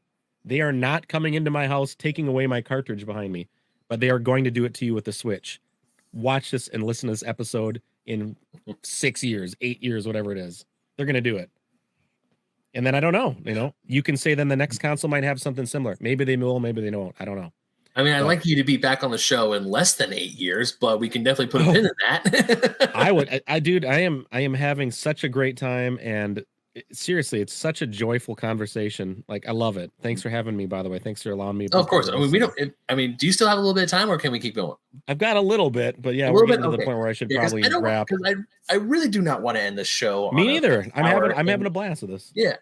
I mean, for the past, like, say, 20, 15 minutes or so, we have been ragging on Nintendo. Or not ragging, but we have been critical of Nintendo. Sure.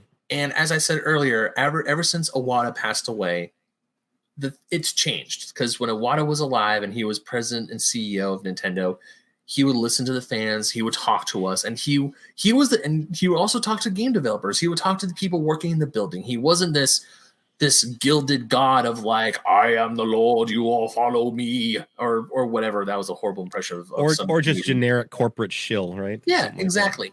He was like, yo, let's make things better. I mean, yes, the Wii U may have not been the best, but those who had it loved it. I think it's the best. Those who now want it are kind of mad. I mean, I would have loved a Wii U. And now the fact that I can buy a bunch of Game Boy games that are dirt cheap digitally, it's like, man, I should have gotten a Wii U back in the day. But anyways, can I say about Iwata, though? One thing he always said was people would approach him as the president and as this big dog, and he would always say, I am first a gamer. Yeah. I remember that. I'm a gamer and I'm a programmer. Like he's like, yes, thank you. I appreciate the accolades, but I'm a gamer and a lover of games, and that was where his heart was. I think that's why he was so great. Yeah. Yeah, and also, I'm not gonna lie, I kind of do miss Reggie Fils-Aimé as president of Nintendo. Oh my God, me too. Or here in America, here in the United States at least. But I have to say, I don't have any negative things to say about Doug Bowser, the current CEO of Nintendo America. What is there to say about him though? Like, I mean, just Not really. as a figurehead, he's kind of invisible and he's Yeah. kind of vapor, and I kind of don't like that. Yeah, once in a blue moon he'll tweet something, which is neat. But if you're listening out there, Doug Bowser, which you're not, if you were though, let me tell you, can you just show us your personality and just show up, comment on Yeah. stuff, get out in front of a mic? You know, maybe he's not that guy, but I would say if you're not that guy, why were you hired to be that guy then? Get out there. We want to know you. Yeah. I mean, I have to admit when I do like the pun or like how he knows what his last name is. Because there's like when do something with that. No, when he accepted the job, he had a plush of Mario and Luigi on his shelf, but they were tied up with an NES cord. Oh, I didn't catch that. That's quality. Yeah, like Mario and Luigi were tied up like a rope within an NES cord because he's Doug Bowser, which is great. So Bowser took over Nintendo. Finally. Yeah, but the second I found out who the Reggie Fils-Aimé's successor was, I'm like, that's like the most Nintendo thing ever. Absolutely, it's ridiculous how good it was. Yeah, but besides that, there are things that yes, Nintendo has screwed up, but there are some things that they're doing very well. Like for a while, like okay, this past year on my main show, the Fake Nerd Podcast, during our holiday annuals, we at the end of the episode we give a Christmas wish. It's like I hope this happens this next year. Oh. One of mine was the announcement of Mario Kart 9. I don't feel we need Mario Kart 9 for a good long while after we're getting 48 brand new / remix tracks from the entire line of the Super Mario Kart series. I don't need 9. I'm fine with 8 Deluxe. And the fact that it's only $24 for the whole thing, or if you're like, I assume you have it too, or if you're like me, you have the expansion pass for the Switch, you don't need to pay anything. You just have to make sure you download that content. You're golden. It is so good. It's like, you're doubling the courses of Mario Kart 8. How rad is that? And I think, yeah. By the way, I was pre-ordered in on that stuff, and yes, I have the expansion plus pack or whatever. And I honestly don't know if it's worth it, but this is worth it. So I purchased this on its own. I just want to have this. And again, when they unplug that, I want to have this because they will unplug it. They will. I think a thing they could do too, which would be a great money-making venture, and I would be willing to bet money they do it, is to do a re-release physical copy of Mario Kart 8 Deluxe with everything included for $60, and they will probably do it. And I'm not going to say I'll be mad if they do it. I mean, I don't know. Who knows?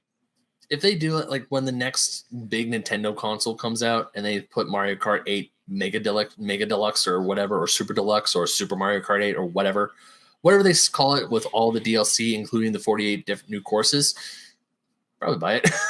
So I'm saying is like, if there was a cartridge out there and it was like different box art and it was everything included on a physical cartridge, what would you do? I might think about it. Don't know for it's like what Mario Kart 9 is coming out the following year, and I could play Mario Kart 8 with everything on my brand new Nintendo console. I think I'll just go ahead and I mean, I looked up. I was writing an article about it, and I looked up how many copies of Mario Kart 8 sold on the Wii U compared to the Switch. Mm-hmm. It's bonkers. It's like 8 million copies were sold on the Wii U, and that's like the best-selling Wii U game ever. And then you look at the Switch, and that's like 32 plus, or like 30 some. It's insane. It's like the number one best-selling game on Switch, isn't it? Still in America, yeah, it is still the best-selling game on. Actually, no, in the worldwide, Mario Kart 8 Deluxe is the number one best-selling game on Switch, whereas in Japan, the number one best-selling game on Switch is Animal Crossing New Horizons. Interesting. And I know Animal Crossing was up there. And by the way, Animal Crossing even beats Breath of the Wild, I believe, in numbers. It does. Which is kind of shocking to me. I love Animal Crossing New Horizons. I'm just saying, Breath of the Wild, like, as a 10 out of 10 game, the accolades that came with that and the awards that were given to that game, kind of surprising that Animal Crossing crushed it. Part of me is, but at the same time, I feel like I've said this before and I'll say it again. Animal Crossing, why it became so popular is because it provided a sense of normalcy during a time where normalcy was done. Right, and it's also accessible to every age group. Yeah. You know, I mean, Breath of hell, the Wild is not going to be played by probably an 8-year-old. Could be, yeah. maybe, but I mean, not a lot of people. I mean, not a lot of people might understand what's going on with Breath of the Wild, but with Animal Crossing, it's like it's chill. yep, you get in there and it's just comfy. It's a comfy experience, and Yeah. you know, my little girl's into it. I had her into it, you know, right away during that time. I cannot tell you how many times I come home from work and I see my girlfriend on just like sitting up here in the loft or chilling on the bed playing Animal Crossing New Horizons, and to be honest, that makes me really happy. Me too. I would love to see that. I wish my wifey was into it more. Like, and that's totally cool. She's not in. She's not really a gamer, but she respects it. We get her. We put her feet in the water with Mario Kart. She does love that one. Oh, we've been. I came home last night. I was like, "Oh, I gotta stream Elden Ring," and my girlfriend looks at me. She's like, "But Mario Kart." I'm like, "Mario Kart first." Yep. Blames the Mario Kart first. So that's my water bottle and my PlayStation box. Yeah, Raji. Yeah, I think that'll do it. So yeah, Nintendo has done some bad things, but they've also done some great things. Like with any company, it's like there's one thing about video games, especially there's no one company that has a perfect batting 1,000 record. Obviously, I agree. Obviously not. And especially in more recent years, looking at you, Activision Blizzard, EA, gross. They've done some horrific things. But at least when Nintendo does things, or when Nintendo is in the news, be it for a positive or a negative thing, it's nothing. I mean, I'm not excusing their behavior, but at least we're not hearing horrible crunch time. It's like Nintendo's not, as far as I know, they're not treating their employees bad. And also just recently they said, hey, we know, like at the time of this recording, the war in Ukraine is still raging on. And instead of releasing Advance Wars 1 and 2 Reboot Camp in April, which is what they wanted to do, they're pushing it back. Am I a little bummed? A little, but I completely understand the reasoning why. And I say, you know what, that's fine, because it gives me more time to play the original version on my Game Boy, because I have both of them, and I got both of them like the day after. Actually, I've had the first one for a while. I got the second one loose for a pretty decent price, maybe a week after they announced the remakes. So I'm like, I'm still gonna play this on my Game Boy, and then once it comes to the Switch eventually, I'll buy it on Switch too. Because yeah, Michelle. Hey, I just want to say I totally agree, and I think that Nintendo more than often crushes it, and I love what they're doing. But it was kind of fun to point out not everything's perfect, and I do want to say the one, besides the things you just mentioned, I think the other thing that I have a lot of respect for, this is why I respect this company, is when Metroid Prime 4 was announced, and then, you know, was it a year after that or whenever they had that announcement where they came out and spoke and apologized and said, we're very sorry. It is not being developed as we, you know, it's not going as we'd wish it to be. We are literally going to restart the development of it because we're not going to, you know, they basically said, we're not going to put a crap game out. And we're going to hold that legacy up. We're going to give you something quality, and it's going to take quite a bit longer. But I had such respect that they didn't just tweet it out. They didn't just put a press release, a line somewhere. They made a video and they made it public, and they stood up and spoke. It wasn't voiced over. You saw a representative speaking. Forget who. Yeah. But it was, to me, super classy move, and I think I have a lot of respect for the company. Again, if it was a company I didn't respect, Activision Blizzard, I wouldn't be supporting you. I wouldn't be wearing your gear. I wouldn't be speaking good about you. I would say, you know what, and I wouldn't stand with a company that would treat anybody that way. Right. But if Nintendo were doing these same things, what I'm telling you is, I would feel the same way.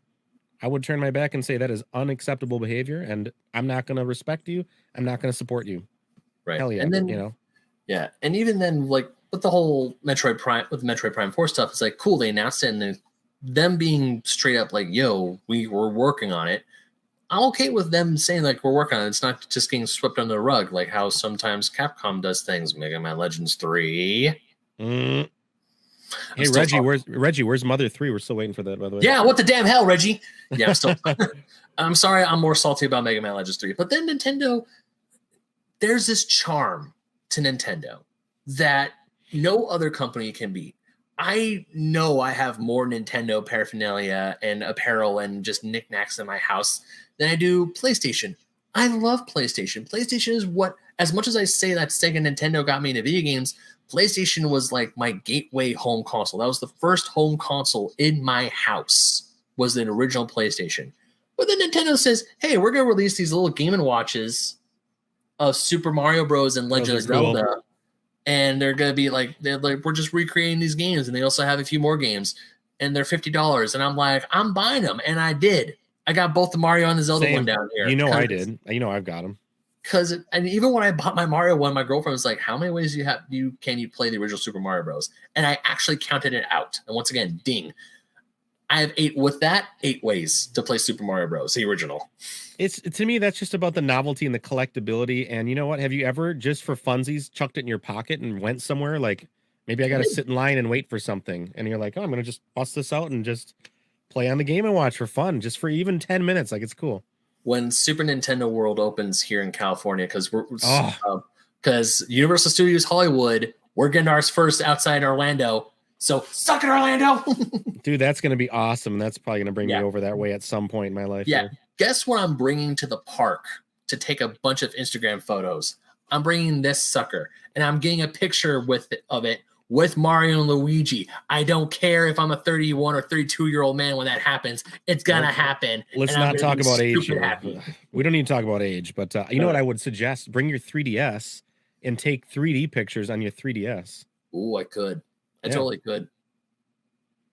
But and also I could play Super Mario Kart on my 3DS. There you go. When I'm in line for Bowser's Challenge or whatever they're gonna call the ride at Universal, I'm in line for the Mario Kart ride. I'm playing Mario, or even better, do you know how many? I'm going to bet that once that opens and we get into the line, people will be taking pictures of Instagram, but you're going to see about maybe 5 people with their Switch playing Mario Kart in line for the Mario Kart ride. I am putting money on that right now. You know what's sad is that the 3DS is on the way out, and it's already out, I guess, whatever. I love that console. Could you imagine the street passes you'd get at Super Mario World? If you had it in your pocket, just walking around, you'd be tagging people all the damn time. I love Street Pass. That was fun. I never really utilized the Street Pass because I didn't know a whole lot of other people who had a 3DS. But man, I wish I did, because that would have been great. Well, the one time I got big pings was you went to, like, again, rare for me, at an airport, though. You would not believe the worldwide people that I had no idea in the backpack around me. Oh, cool. I 100% believe that, because what else I cannot tell you how many times I would go on a plane and I would always bring a Nintendo console with me. Or I'm in a car ride. I'm going for a long car ride. What do I have in my pocket, or what do I have in my bag? I have my Game Boy. I have my 3DS. I have some form of Nintendo console with me to go play on this long car ride. Dude, since age of 8 or whatever the hell I got this original Game Boy, backseat of the car, anywhere you go, Game Boy, trying to see in the street light. Fast forward to 2022, Nintendo Switch goes to work with me every single day for my lunch break. I'm like, hey, eat lunch, heat up the soup, whatever, sit there and play just a little bit of whatever, Pokemon lately, I guess. I would, when we would go shopping for new vans or new cars, I would try to see if we could find a car with a reading light, because of course I would use it to read, but also so I could play Pokemon and read my strategy guide at night. Because when we're going on long car rides, it's like I gotta play the game, and it's like it's dark outside. So what I would do, I would be playing my game. Dude, I gotta say, so you didn't have the worm light then? My brother did. My brother had the worm light, and I have no good memories of the worm light other than they're not amazing. They suck. Yeah, you can't see shit. Trust me, just in the last year or so, I like dusted one off from some bag or something I had. I plugged it in, thinking it was all neat to lay in bed. Awful. I'm like, this is ridiculous. It just reflects off the screen and you can see nothing. You can't see. But damn it, it was awesome in the 90s, all right? Yeah, it was awesome in the 90s. But you know what? Here's a question for you. So when Nintendo consoles get air quote upgrades or redesigns, did you get any of the redesigns? Did you get the top loader NES or like the new update or the upgraded version of the Super Nintendo? Did you get any of those upgrades at all, or no? I still have them, yes. And it wasn't like back in the 90s I had money and I walked to the store and paid $100 whatever for it. It was, in these late, early 2000s, whenever things were kind of garage sale, I did have no, you know what? Actually, I found those two I bought at the store. I think I bought on the clearance rack. They were like, they had just been knocked down, because it was at that point, don't forget, like the NES top loader, that was one that was around and they were making cheap versions of it, which was the top loader. when the Super Nintendo had been out for quite a long time. Mhm. And in fact, I'm not even sure the N64 might have launched, and I think they still had some top loaders on the shelves. Trying to remember that time. But Oh, like nice. that was the end of their time you would see them in a store. And at Okay. one point it got like, oh, a little clearance sticker, like a little bit off the price. And I think I went and I snatched it up. And then stupidly years ago sold it. Mm. And then a couple years ago traded some other stuff to get one back. But I still have a Super NES Junior that I bought back then. Don't have the Nice. box, but we have the Model 2 of that. That was really cool. And you know, they did that, by the way, with the Wii console. Do you remember that one at all? I do, yeah. They made a cheap version of that late in its run, and it was like an old school CD player, like flip open door for the disc. And they got rid of features and stuff. It's like, I don't have that one, but when I heard that the Wii got rid of features, I was like, nope, I hate it. Right, and even in some models, they started getting rid of the GameCube ports. Oh yeah, it was because unfortunately my brother, when I was in high school, my brother threw a house party and my Wii got stolen, like right off my television set. Someone just came in and jacked it. And luckily and thankfully, my dad took pity on me and eventually bought me a brand new Wii. He bought me a black one that still had the GameCube support, still had everything, but I still was missing missing Guitar Hero 3 because that was in the Wii when it got stolen. Great game. And I was missing something else. What was I missing? My Wavebird adapter. And those are harder than hell to come by without out of pocketing a whole bunch, right? Yeah. So let's just say that was the start of my kind of decline with gaming, because it's like I lost a bunch of this and it's gone and I'm not gonna get it back. Also, I had a few other things stolen. Oh yeah, my DS got stolen. My iPod I got a lot of shit stolen. I was pissed. Can I tell you, in that same thing, I had college roommates and like parties, or they'd have a party and random people I don't know would be over. And at some point I had one of those mini disc binders with all of my GameCube games in it, and it got jacked. Mother effers. I'm talking about early 2000s. And it wasn't until like a little while later when I dusted off the GameCube, like, oh, let me hook this back up. Where's my GameCube games? It was right here on the shelf with all the, no, I don't know. Of course, the roommates don't know, right? You know, they probably honestly maybe they didn't, but somebody saw it at a party or gathering at some point, jacked it, and now you know how much they cost. Yeah. So I'm glad that I started kind of sort of slowly rebuilding that collection. I'd say like 7, 8 years ago. That's good. Because before they got crazy, but I still don't have all the ones I used to have. Yeah. Sucks. Yeah, I loaned my N64 out to one of my brother's friends, and it was my N64 with all my games, and he had it. He knew where it was, and then of course years later, I get nostalgic for it. I was like, "Hey, where's my N64?" They don't know, gone. That's annoying. Yeah, not even annoying.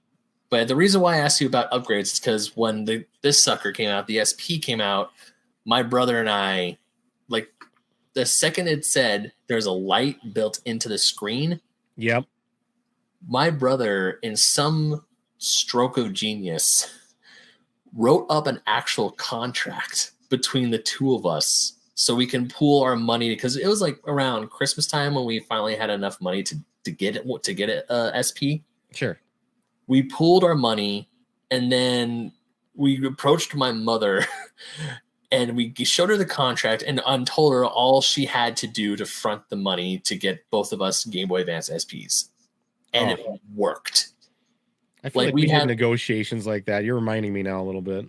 Yeah, we negotiated. We put our money together. And because at first I was like, whatever, but because I knew I wanted one, because my brother was like, look, we can play Game Boy games in the dark. We don't have to use the light. We don't have to do any of this anymore because it has a light built in. And it actually worked. My mom agreed. We go to Walmart. They have the colors we want.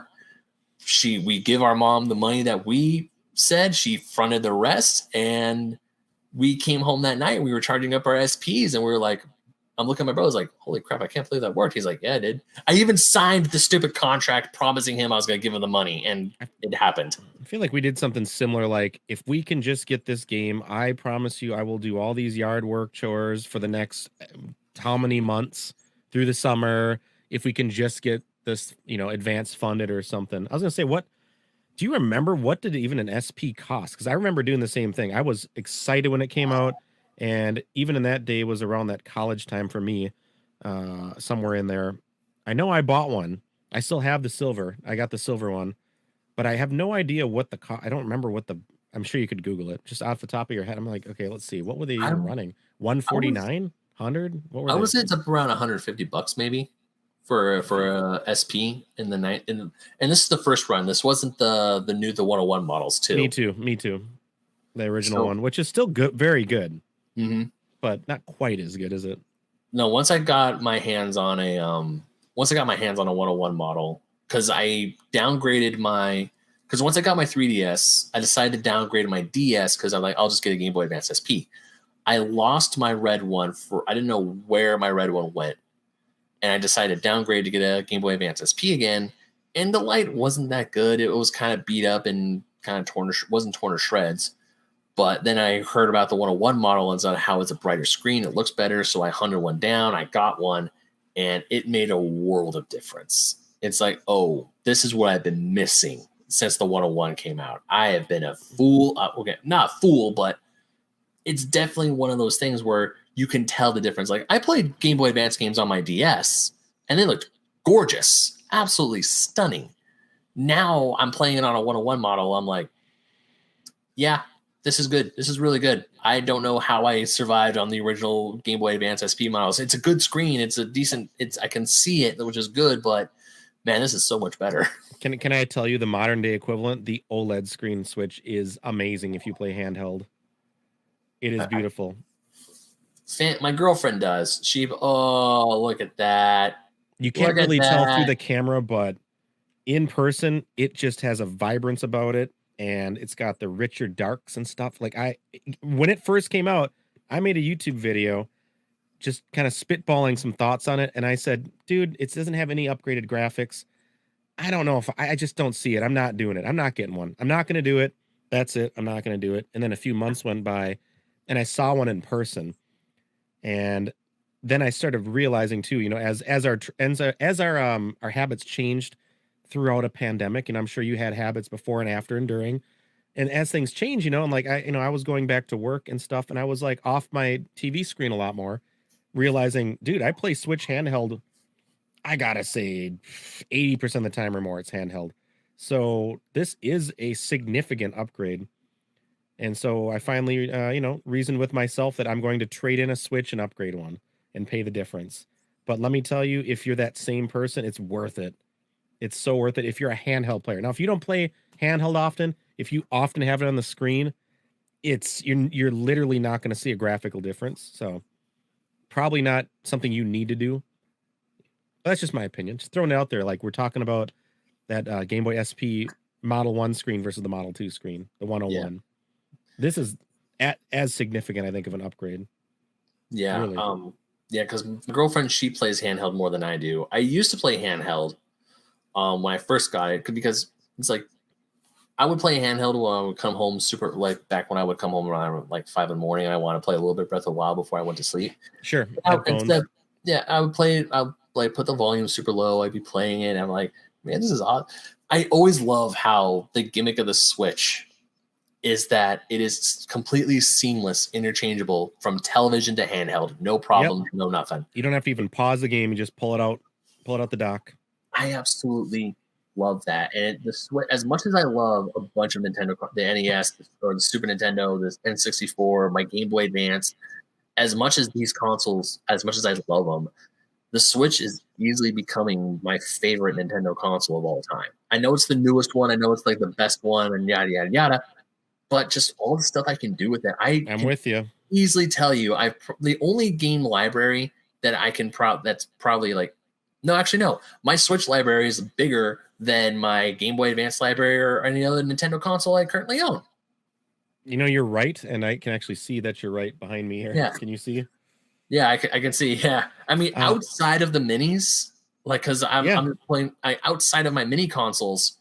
My Switch library is bigger than any Nintendo library I've ever owned. It's much bigger than my Wii library. It's much bigger than I'm probably sure it's even bigger than my PlayStation 2 library. And I've had that console for years. You know, I always say to people, Super Nintendo is my favorite console because it still is, because it's got my heart, you know, and soul and all the games that came out for it. But the more and more the time goes on, the more that argument of, isn't the Switch your favorite console ever? I don't know.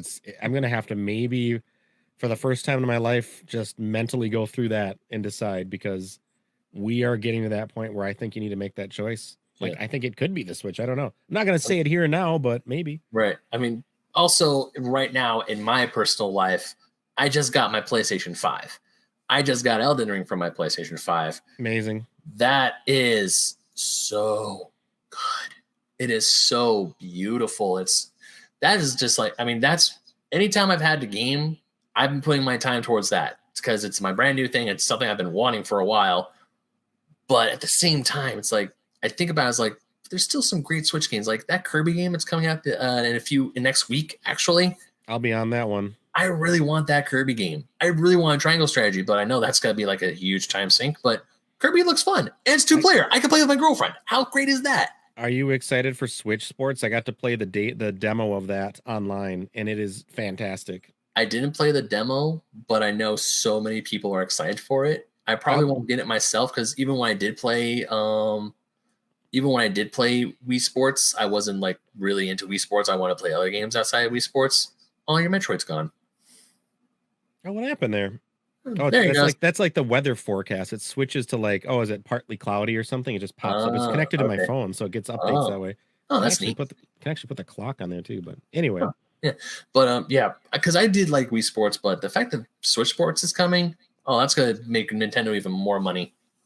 Oh, amazing! Well, the cool thing is that that's online, so I get excited to be able to get together with some of my community online and just say, hey, let's play a. I think the bowling has like a 16-person tournament or more.